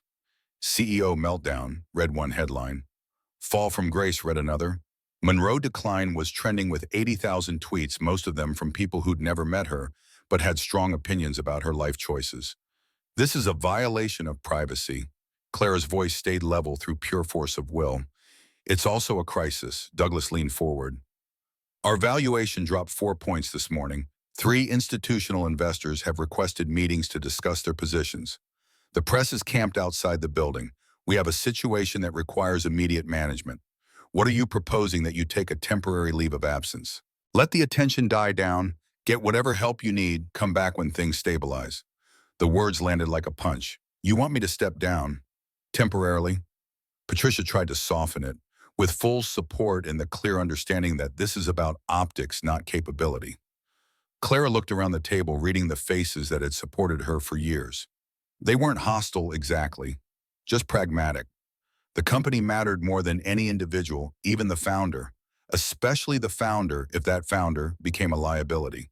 And if I refused, Douglas's expression hardened. Then we'd be forced to vote on it, for the good of the company. The room was silent except for the faint hum of the building's ventilation system. 10 faces watched her, waiting for her response, ready to make decisions about her life and her company, as if she were just another asset to be managed. Clara thought about Ethan asking if she ever regretted her choices. Thought about Lucy's Blue Gear sticker, pressed against her heart 3 days ago. Thought about the portrait showing a version of herself she barely recognized, softer, happier human. Thought about what it meant that her own board was treating her collapse not as a health crisis but as a PR problem. I'll take the leave. Her voice came out steady, emotionless. 2 weeks. Then we reassess. Relief rippled around the table. Douglas nodded with satisfaction. That's a wise decision. Patricia can handle operations in your absence. We'll issue a statement this afternoon. Clara stood the meeting clearly over. Anything else, just take care of yourself. Douglas tried for warmth and landed somewhere around condescending. We need you healthy and focused when you return. The walk back to her office felt like a gauntlet. Employees tried not to stare but failed. Clara kept her expression neutral, spine straight, giving them nothing.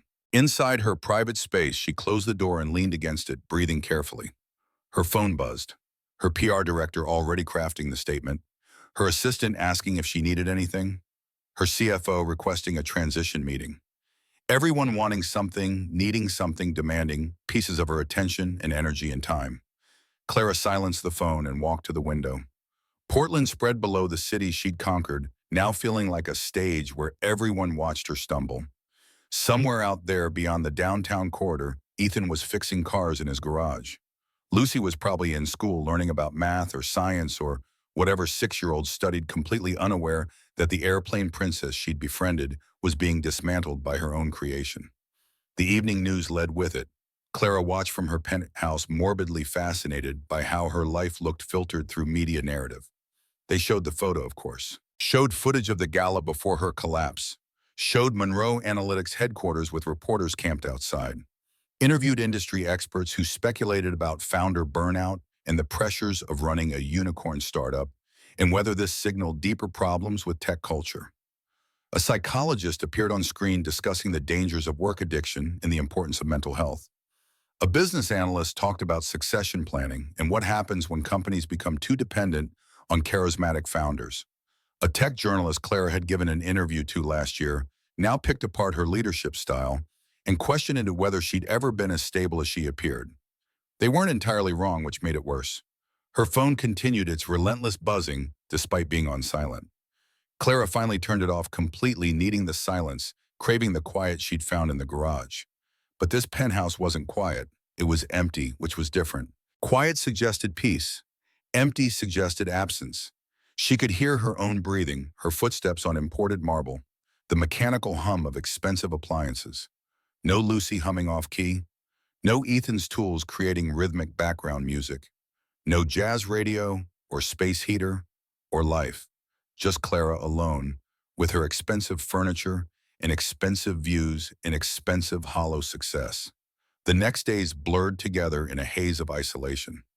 Clara didn't leave the penthouse, didn't answer calls beyond brief texts to her assistant confirming she was alive, didn't check social media or news or email, just existed in the space between who she'd been and who she might become, neither version feeling accessible.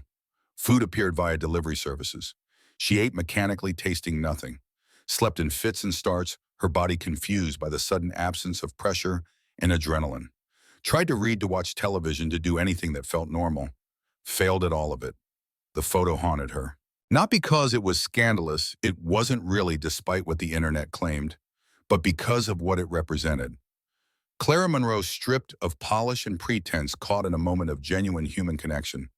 The woman in that photo looked happy, looked real, looked nothing like the woman currently sitting in a $12 million penthouse, staring at walls and wondering how she'd let her entire identity become synonymous with a company. On the 4th day of isolation, something appeared under her door. Not delivered by the doorman who would have called up. Just there when Clara happened to walk past a pink envelope, small and slightly bent, with her name written in a child's careful script. Clara's hand shook as she picked it up, opened it slowly, almost afraid of what it might contain. Inside was a single page of lined notebook paper. 3 stick figures held hands beneath a bright red heart drawn with so much pressure the crayon had nearly torn through. At the bottom, in pink letters, "Daddy says if you love someone, you have to believe them first. I believe you. Lucy." Clara sank to the floor right there in the foyer, the letter clutched against her chest. Tears came without warning, without permission, without the control she'd trained herself to maintain. She cried like she hadn't cried since childhood, ugly, wrenching sobs that shook her entire body and made breathing difficult. She cried for the girl she'd been, who'd worked 3 jobs and dreamed of changing the world.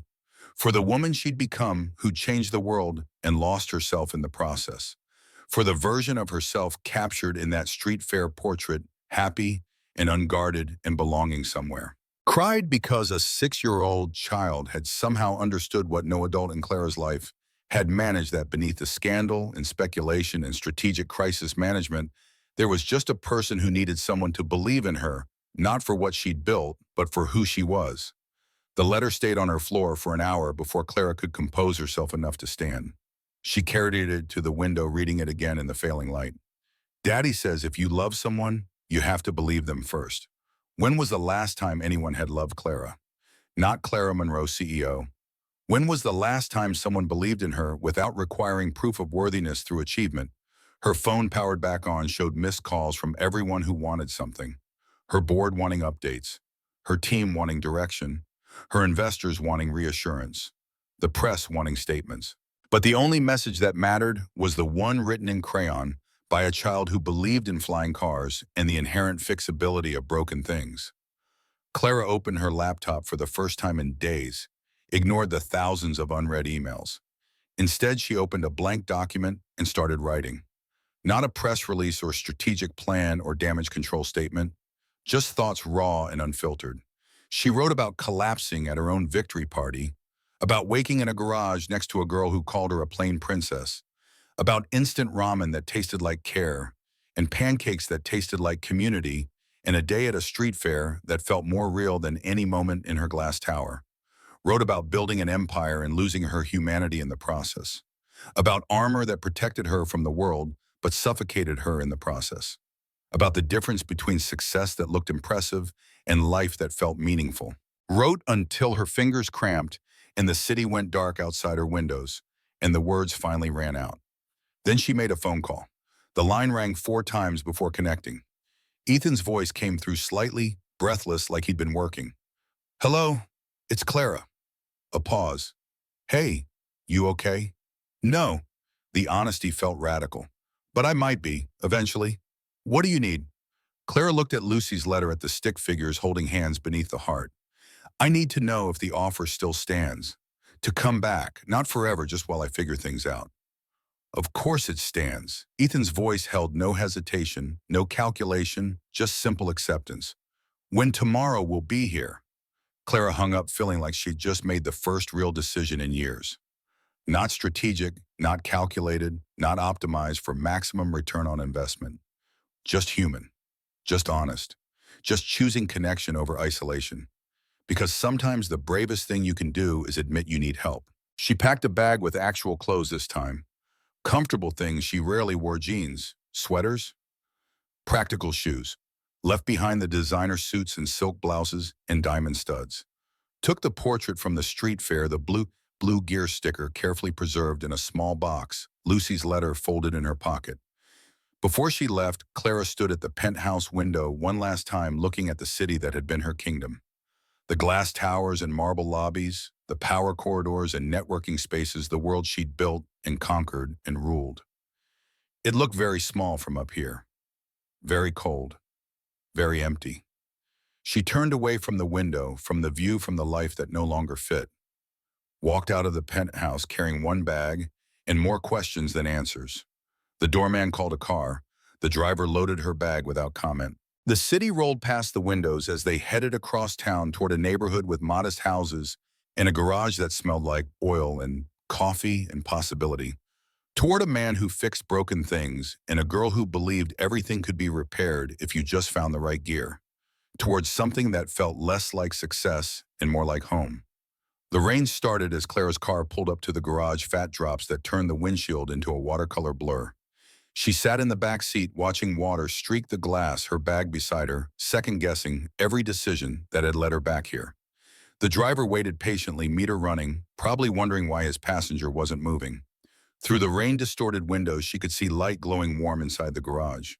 A figure moved past the windows, Ethan probably working on some repair that couldn't wait for better weather. The ordinariness of it struck her. While her world had imploded in scandal and board coups and media frenzies, he just kept fixing cars, kept living his life, kept being exactly who he was without apology or pretense. Clara paid the driver and stepped out into the downpour. Water soaked through her jacket, immediately plastered her hair to her skull, turned her jeans heavy and cold. She should have waited in the car, should have called ahead, should have planned this better. But planning had gotten her nowhere except alone in a penthouse, so maybe spontaneity was worth trying. The garage door was partially open, the metal shutter rolled up just enough for her to duck under. Inside, warmth and the smell of motor oil and coffee wrapped around her like familiar arms. Ethan stood at his workbench, back to her, completely absorbed in whatever component he was examining.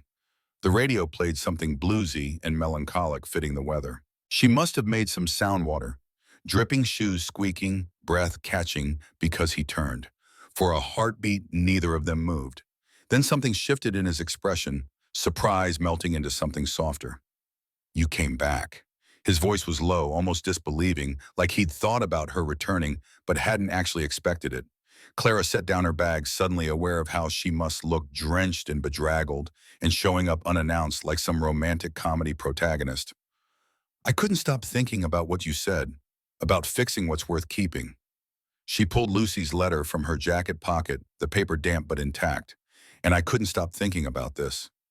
Ethan crossed to her, taking the letter gently.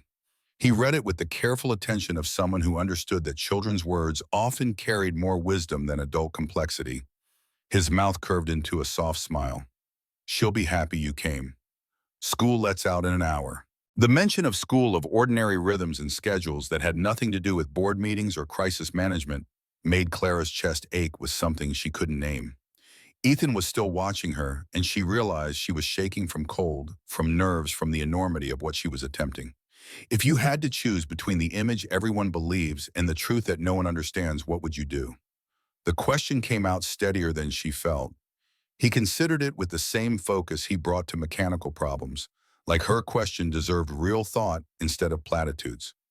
"I'd fix what's worth keeping. And what's broken? Well, I wouldn't paint it pretty. I'd open it up, see what's really inside. You can't heal what you won't look at." The answer settled over her like a verdict and a benediction simultaneously. She'd spent weeks, years really painting over problems, managing perceptions, crafting narratives that served strategic purposes. The idea of actually opening up, of examining what was really broken beneath the surface, felt terrifying and necessary in equal measure. "You always talk in metaphors." It came out almost like an accusation, but softer. Ethan's mouth quirked. "I'm a mechanic. It's the only language I know." From behind a partially open door, Lucy's voice rang out with perfect timing. "Daddy." Then she appeared, pajamas replaced by school clothes, hair in a ponytail only slightly less crooked than usual.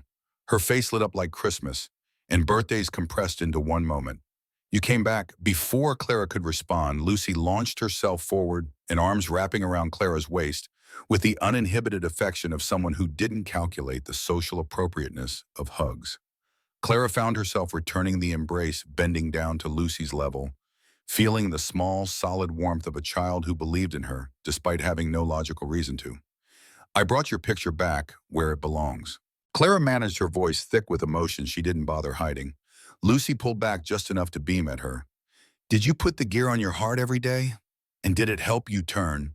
Clara looked at Ethan over Lucy's head, finding him watching them with an expression she couldn't quite read. Something between tenderness and understanding, and maybe hope. "I think it's starting to." The afternoon unfolded with a normalcy that felt almost surreal. Lucy had homework math problems involving addition that she attacked with the same enthusiasm she brought to flying car designs. Clara helped or tried to, though Lucy's logic sometimes took creative detours that made conventional mathematics look pedestrian. Ethan worked on a Toyota someone had brought in that morning, the engine making a sound he described as angry squirrel trapped in machinery. Clara found herself drawn to watch him work, fascinated by the methodical way he approached problems. Test, diagnose, isolate, fix. No panic, no shortcuts, just patient, systematic investigation until the solution revealed itself. "You do this every day." It wasn't really a question, most days. Some are routine maintenance. Some are mysteries that take days to solve. He wiped his hands on a rag leaning against the car's fender. "There's something satisfying about fixing things, taking something broken and making it work again. Restoring function. People bring me their problems and I solve them, and at the end of the day, I can see the results. That car runs, that family can get to work, that single mom can take her kids to school. It's tangible." Clara thought about her own work algorithms and data processing and insights that existed primarily as numbers on screens. When was the last time she'd seen tangible results from her labor? When had she last fixed something with her own hands and watched it work? Lucy finished her homework and immediately transitioned to design mode, spreading papers across the floor and beginning what she announced was version 7 of the flying car now with better wings. She worked with complete focus, occasionally asking Ethan technical questions he answered with remarkable patience. Watching them together, Clara saw what she'd missed. The first time this wasn't just a father helping his daughter. This was Ethan nurturing curiosity, encouraging problem-solving teaching. Lucy, that failure wasn't defeat, but information. Every that won't work because physics came with, but what if you tried this instead? Every impractical design choice was met with questions that guided her toward better solutions without crushing the underlying creativity. This was parenting as education, relationship as growth. This was what it looked like when someone invested in another person's development without expecting returns, without calculating value, just because they loved them and wanted them to flourish. Clara's parents had been too busy surviving to teach her much beyond self-reliance. She'd learned everything else through trial and error, through books and YouTube videos and sheer stubborn determination. It had made her resilient but also isolated, convinced that asking for help was weakness and that figuring things out alone was the only reliable path. But watching Lucy learn with Ethan's guidance, she wondered what she might have become if someone had cared enough to teach her, to guide her, to nurture her curiosity instead of leaving her to navigate everything solo. Evening crept in with typical Portland rain, steady and gray, and somehow comforting. Ethan suggested food, and Lucy immediately voted for the ramen truck that parked 2 blocks over on weeknights. They walked together under a shared umbrella, Lucy between them, splashing in puddles with dedicated enthusiasm, while Ethan and Clara tried to stay dry with limited success. The truck was exactly what Clara expected, slightly battered, decorated with hand-painted designs, run by a man who looked barely old enough to vote, but made ramen with the confidence of someone who'd found their calling. The menu was small, prices were reasonable, and the line of people waiting suggested this was a neighborhood institution. They ordered and found space under the truck's small awning, rain drumming on the metal roof above them. The ramen arrived steaming hot broth, fragrant with ginger and garlic noodles, perfectly chewy toppings, generous. Clara took the first bite and made a sound that was almost embarrassing. Better than instant. Ethan's eyes crinkled with amusement. Exponentially better. Though I'm starting to think anything tastes good when you're actually present to taste it. Lucy slurped noodles with dramatic flare broth splashing her chin. Spicy food makes your heart brave. Remember, Clara? I remember. Clara found herself smiling despite the chaos of her life, despite the career implosion and media circus and uncertain future. Something about standing under an awning in the rain, eating ramen with people who knew her for all of 72 hours, but somehow understood her better than colleagues she'd worked with for years. It made her heart feel something adjacent to brave. A laugh bubbled up, surprising her with its genuineness. Full and unguarded, the sound of someone who'd momentarily forgotten to perform, to calculate, to maintain the image. It rolled out into the rain-soaked evening, mixing with the drum of water on metal and the sizzle of the truck's grill, and the ordinary symphony of a neighborhood weeknight. Ethan was watching her with an expression that made her breath catch. Not assessment or calculation or the look of someone trying to figure out her utility. Just appreciation, maybe, or recognition. The way you might look at something beautiful you'd unexpectedly discovered. You should do that more. His voice was quiet enough that Lucy, focused on her noodles, didn't hear. What? Laugh like that? Like you mean it? I'm out of practice. So practice. He held her gaze, and Clara felt something shift in the space between them, something that had been building since she'd woken in his garage 3 days ago. An understanding that transcended words, a connection that defied the logical boundaries of strangers, helping strangers. She should be terrified, should be guarding herself against potential heartbreak, against vulnerability, against all the ways letting someone matter could lead to pain. But standing in the rain eating ramen with a mechanic and his 6-year-old daughter Clara found she didn't have the energy for fear. The armor was too heavy to keep wearing, the pretense too exhausting to maintain. Maybe some things were worth the risk of breaking for. They walked back through puddles and rain, Lucy between them again, her small hand finding Clara's with the casual trust of someone who'd decided they were friends now, and that was that. No negotiation, no terms, just acceptance. At the garage, Lucy announced she needed to show Clara the latest flying car design improvements. They spread out on the floor while Ethan made coffee and Lucy narrated her entire creative process with the earnestness of a professional presenting to investors. So this version has rocket boosters and propellers because redundancy is important. Daddy taught me that word. It means backup plans. Very smart. Clara studied the crayon rendering seriously. And see, I added seat belts because even if your flying safety matters, your daddy taught you that too. No, I figured that one out. He never wears his seatbelt in the truck until I remind him. From the kitchen area, Ethan's voice carried over. That is wildly inaccurate. It's completely accurate. Lucy didn't even look up from her design. Grown-ups need reminding about safety things. Clara found herself grinning at this reversal of typical parent-child dynamics. When did you get so wise? I've always been wise. Lucy said it with the absolute confidence of someone who believed it completely. I just keep getting wiser as I get older. By the time I'm your age, I'll probably know everything. That's how it works, obviously. Ethan brought coffee, settling onto the floor beside them with the ease of someone who'd spent countless hours here. He examined Lucy's design with the same seriousness he brought to actual mechanical problems, asking questions about weight distribution and power sources and control mechanisms that Lucy answered with elaborate explanations only partially grounded in physics. Clara watched them work together, this small family unit that functioned with such natural coordination, and felt something crack in her chest. Not breaking opening, like a door she'd kept locked, finally swinging wide to let light in. She'd convinced herself she didn't need this, didn't need connection or belonging or the messy, complicated beauty of caring about people who couldn't advance her career or improve her strategic position. Had told herself that independence was strength and solitude was power, and not needing anyone meant no one could hurt you. But independence without connection was just loneliness with better branding.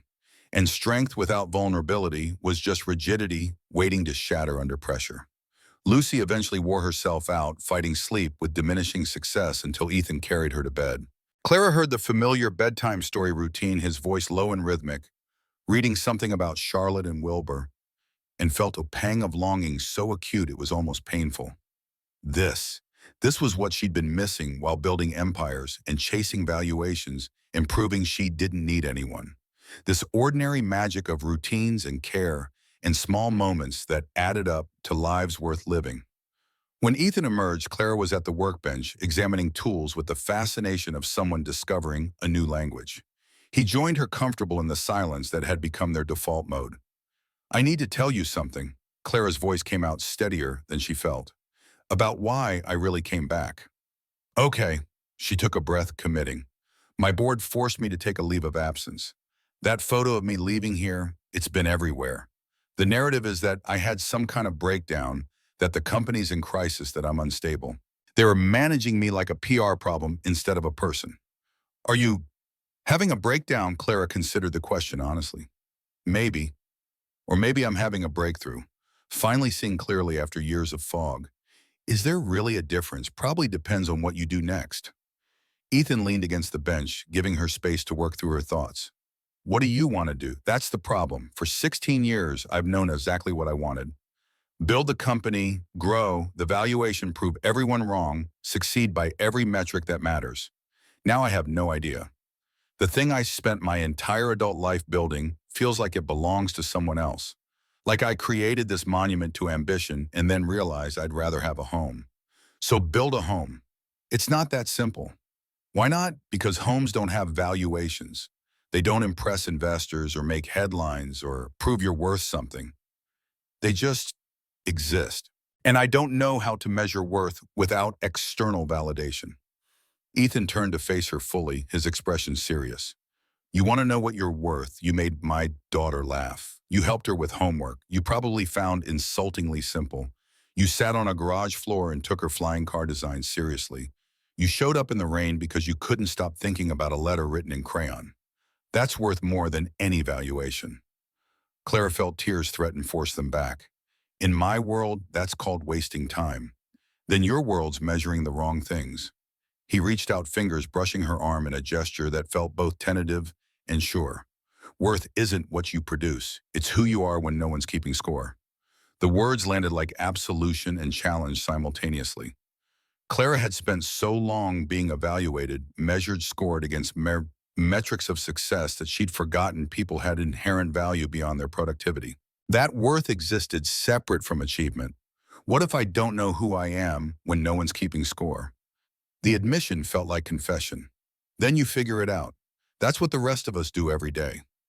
They stood in the garage, quiet rain steady against the windows, surrounded by tools and half-finished repairs, and the ordinary debris of a life built on helping rather than achieving. Clara felt something settle in her chest, a decision crystallizing from chaos. I want to start something new. The words came out slowly, testing the shape of the idea. Not another company, not another attempt at empire building. Something smaller, something real, something that actually helps people instead of just processing shading their bottom.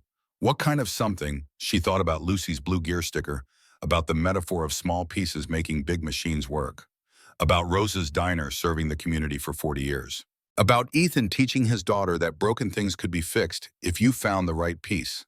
A fund for kids like Lucy, kids who want to build and create and engineer but don't have access to resources or education or opportunities.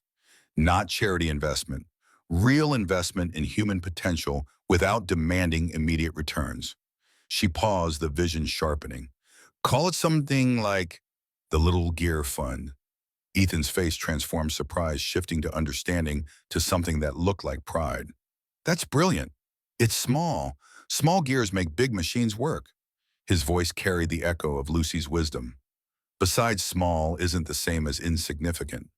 Clara felt energy returning, purpose reigniting in a way that felt different from her usual ambitious drive. This wasn't about proving herself or building valuations or conquering markets. This was about taking everything she'd learned about raising capital and directing resources and making things grow and using it for something that mattered beyond shareholder returns. I'd need to figure out structure, funding, sources, program design. She was already thinking out loud, mind shifting into planning mode. Partner with schools, maybe create mentorship programs, provide grants for materials and education. Ethan held up a hand, smiling. Maybe start with one step instead of building the entire thing tonight, right? Clara laughed at herself. Old habits, not old, just redirected. He paused, then added carefully, you know, if you're serious about this, Lucy and I could help. She'd love being involved in something about helping kids who want to build things. And I know mechanics and engineers across the city who'd probably volunteer time. The offer caught Clara off guard, the casual way he integrated himself and Lucy into her vision, like their involvement was obvious and natural rather than something requiring negotiation. You do that, Clara. His voice went soft. You collapsed at your own party, and no one moved to help you. You were just lying there, and people took pictures instead of checking if you were okay. Then you spent 3 days here, and we got to know you, not CEO you, not Forbes, cover you, just you. And you're kind and funny and brilliant, and you listen when Lucy talks, and you take her seriously, and you look at me like I matter. Of course I'd help. That's what people do when they care about someone. The words hung between them, weighted with meaning Clara wasn't sure she was ready to confront. Care. Such a simple word so rarely applied to her without qualifiers or conditions. People cared about what she could do for them, about access to her network, about her company's success. But caring about her, Clara, the person stripped of titles and achievements, that felt dangerous. That felt like something that could break her if she let it matter too much. But maybe she was already broken. Maybe the collapse and the scandal and the forced leave were just the exterior damage, finally matching the interior fractures she'd been ignoring for years. And maybe the only way to fix what was truly broken was to let someone care enough to help. I don't know how to do this. Her voice came out small, vulnerable, in a way she rarely allowed. How to let people in. How to build something without armor. How to care about someone without calculating what I get in return. Ethan stepped closer, close enough that she could see the flecks of different colors in his eyes, the faint scar on his jawline, the sincere openness of his expression. Then learn. That's what you do right. Figure out hard problems. This is just a different kind of problem. What if I'm bad at it? Then you practice until you're better. He reached out, tucking a strand of hair behind her ear in a gesture so tender Clara's breath caught. You don't have to be perfect at everything, Clara. You just have to be willing to trim on. The space between them felt charged potential energy waiting to convert into something kinetic. Clara had spent her entire adult life maintaining professional boundaries, keeping personal and business strictly separated, never letting attraction or emotion compromise her judgment. But standing in this garage with rain drumming overhead and a sleeping child in the next room and a man who fixed broken things looking at her like she was worth caring about, Clara found she didn't want boundaries anymore. Didn't want separation. Didn't want the careful distance she'd maintained between herself and anything that could actually matter. She closed the gap between them, rising on her toes, pressing her lips to his before she could second-guess the impulse. Ethan responded immediately, one hand cupping her face while the other settled at her waist, pulling her closer. The kiss was gentle and fierce, simultaneously carrying weeks of tension and 3 days of connection and the weight of two people recognizing something in each other they hadn't known they needed. When they finally broke apart, both slightly breathless, Ethan's expression held wonder, mixed with something that looked like relief. I've wanted to do that since you laughed at the ramen truck. His voice was rough, honest. Only since then. Maybe since you woke up on my couch and Lucy called you a plain princess and you didn't correct her, just went with it. His thumb traced her cheekbone. You were so lost and so present at the same time. I've never seen anyone so desperately in need of help while simultaneously being terrified of accepting it. That's a very accurate assessment. I'm good at reading systems. People aren't that different from machines. They tell you what's wrong if you pay attention. You were making every signal of someone operating way beyond sustainable parameters. And what am I signaling now? That you're starting to remember how to breathe? Clara kissed him again, softer this time, savoring the newness and rightness of it. When they separated, she rested her forehead against his, both of them swaying slightly in their shared space. This is probably a terrible idea. She whispered it, half joking, half serious. I'm a disaster right now. My company's in crisis. My career's imploding. I don't even know what I'm doing tomorrow, let alone next month. Ethan smiled against her temple. I've built a life around fixing disasters. And you're not a disaster, you're just someone going through one. There's a difference. They stayed like that for a long moment, wrapped in each other, in the quiet garage rain providing a rhythmic soundtrack to the beginning of something neither could quite name, but both wanted to explore. Eventually they separated enough to function, though Ethan kept one hand linked with hers, like he wasn't quite ready to let go completely. Clara felt lighter than she had in months, maybe years, like acknowledging her feelings had released pressure she didn't know she'd been carrying. The rest of the evening unfolded with comfortable domesticity. They talked about the Little Gear Fund, Clara sketching out rough ideas while Ethan asked questions that refined her thinking. They made plans, tentative and exciting, about how to actually build something that served children instead of shareholders. Clara found herself thinking differently than usual. Not about scale and growth metrics and market capture, but about impact and meaning and helping individual kids discover their potential. It felt smaller than her usual ambitions and somehow more significant. When exhaustion finally caught up with both of them, Ethan set up the couch again while Clara changed in the bathroom. She emerged to find him waiting with that same careful expression, like he wanted to say something but wasn't sure how it would land. Stay as long as you need, his voice was quiet, sincere. This gesturing at the garage, at the space they occupied, isn't a charity or pity or anything else you might worry about. You're welcome here. You're wanted here, just as you, not as what you've built or what you represent. Clara felt her throat tighten with emotion. Thank you for seeing me, for caring, for not requiring me to earn it. He kissed her forehead, gentle and chaste, and somehow more intimate than what they'd shared earlier. Good night, Clara. Good night. She settled onto the couch after he disappeared into the back room, pulling the blanket around her shoulders. The garage was dark except for ambient light from outside rain, still steady against windows. The space heater glowed orange. Everything was familiar now, comfortable in a way her penthouse had never achieved despite its luxury. Clara pulled out her phone, powered it on just long enough to send one message to her assistant. I'll be working remotely for the next 2 weeks. Forward anything urgent to my personal email. Everything else can wait. Then she powered it off again, removing the SIM card entirely. Whatever came next could wait until morning.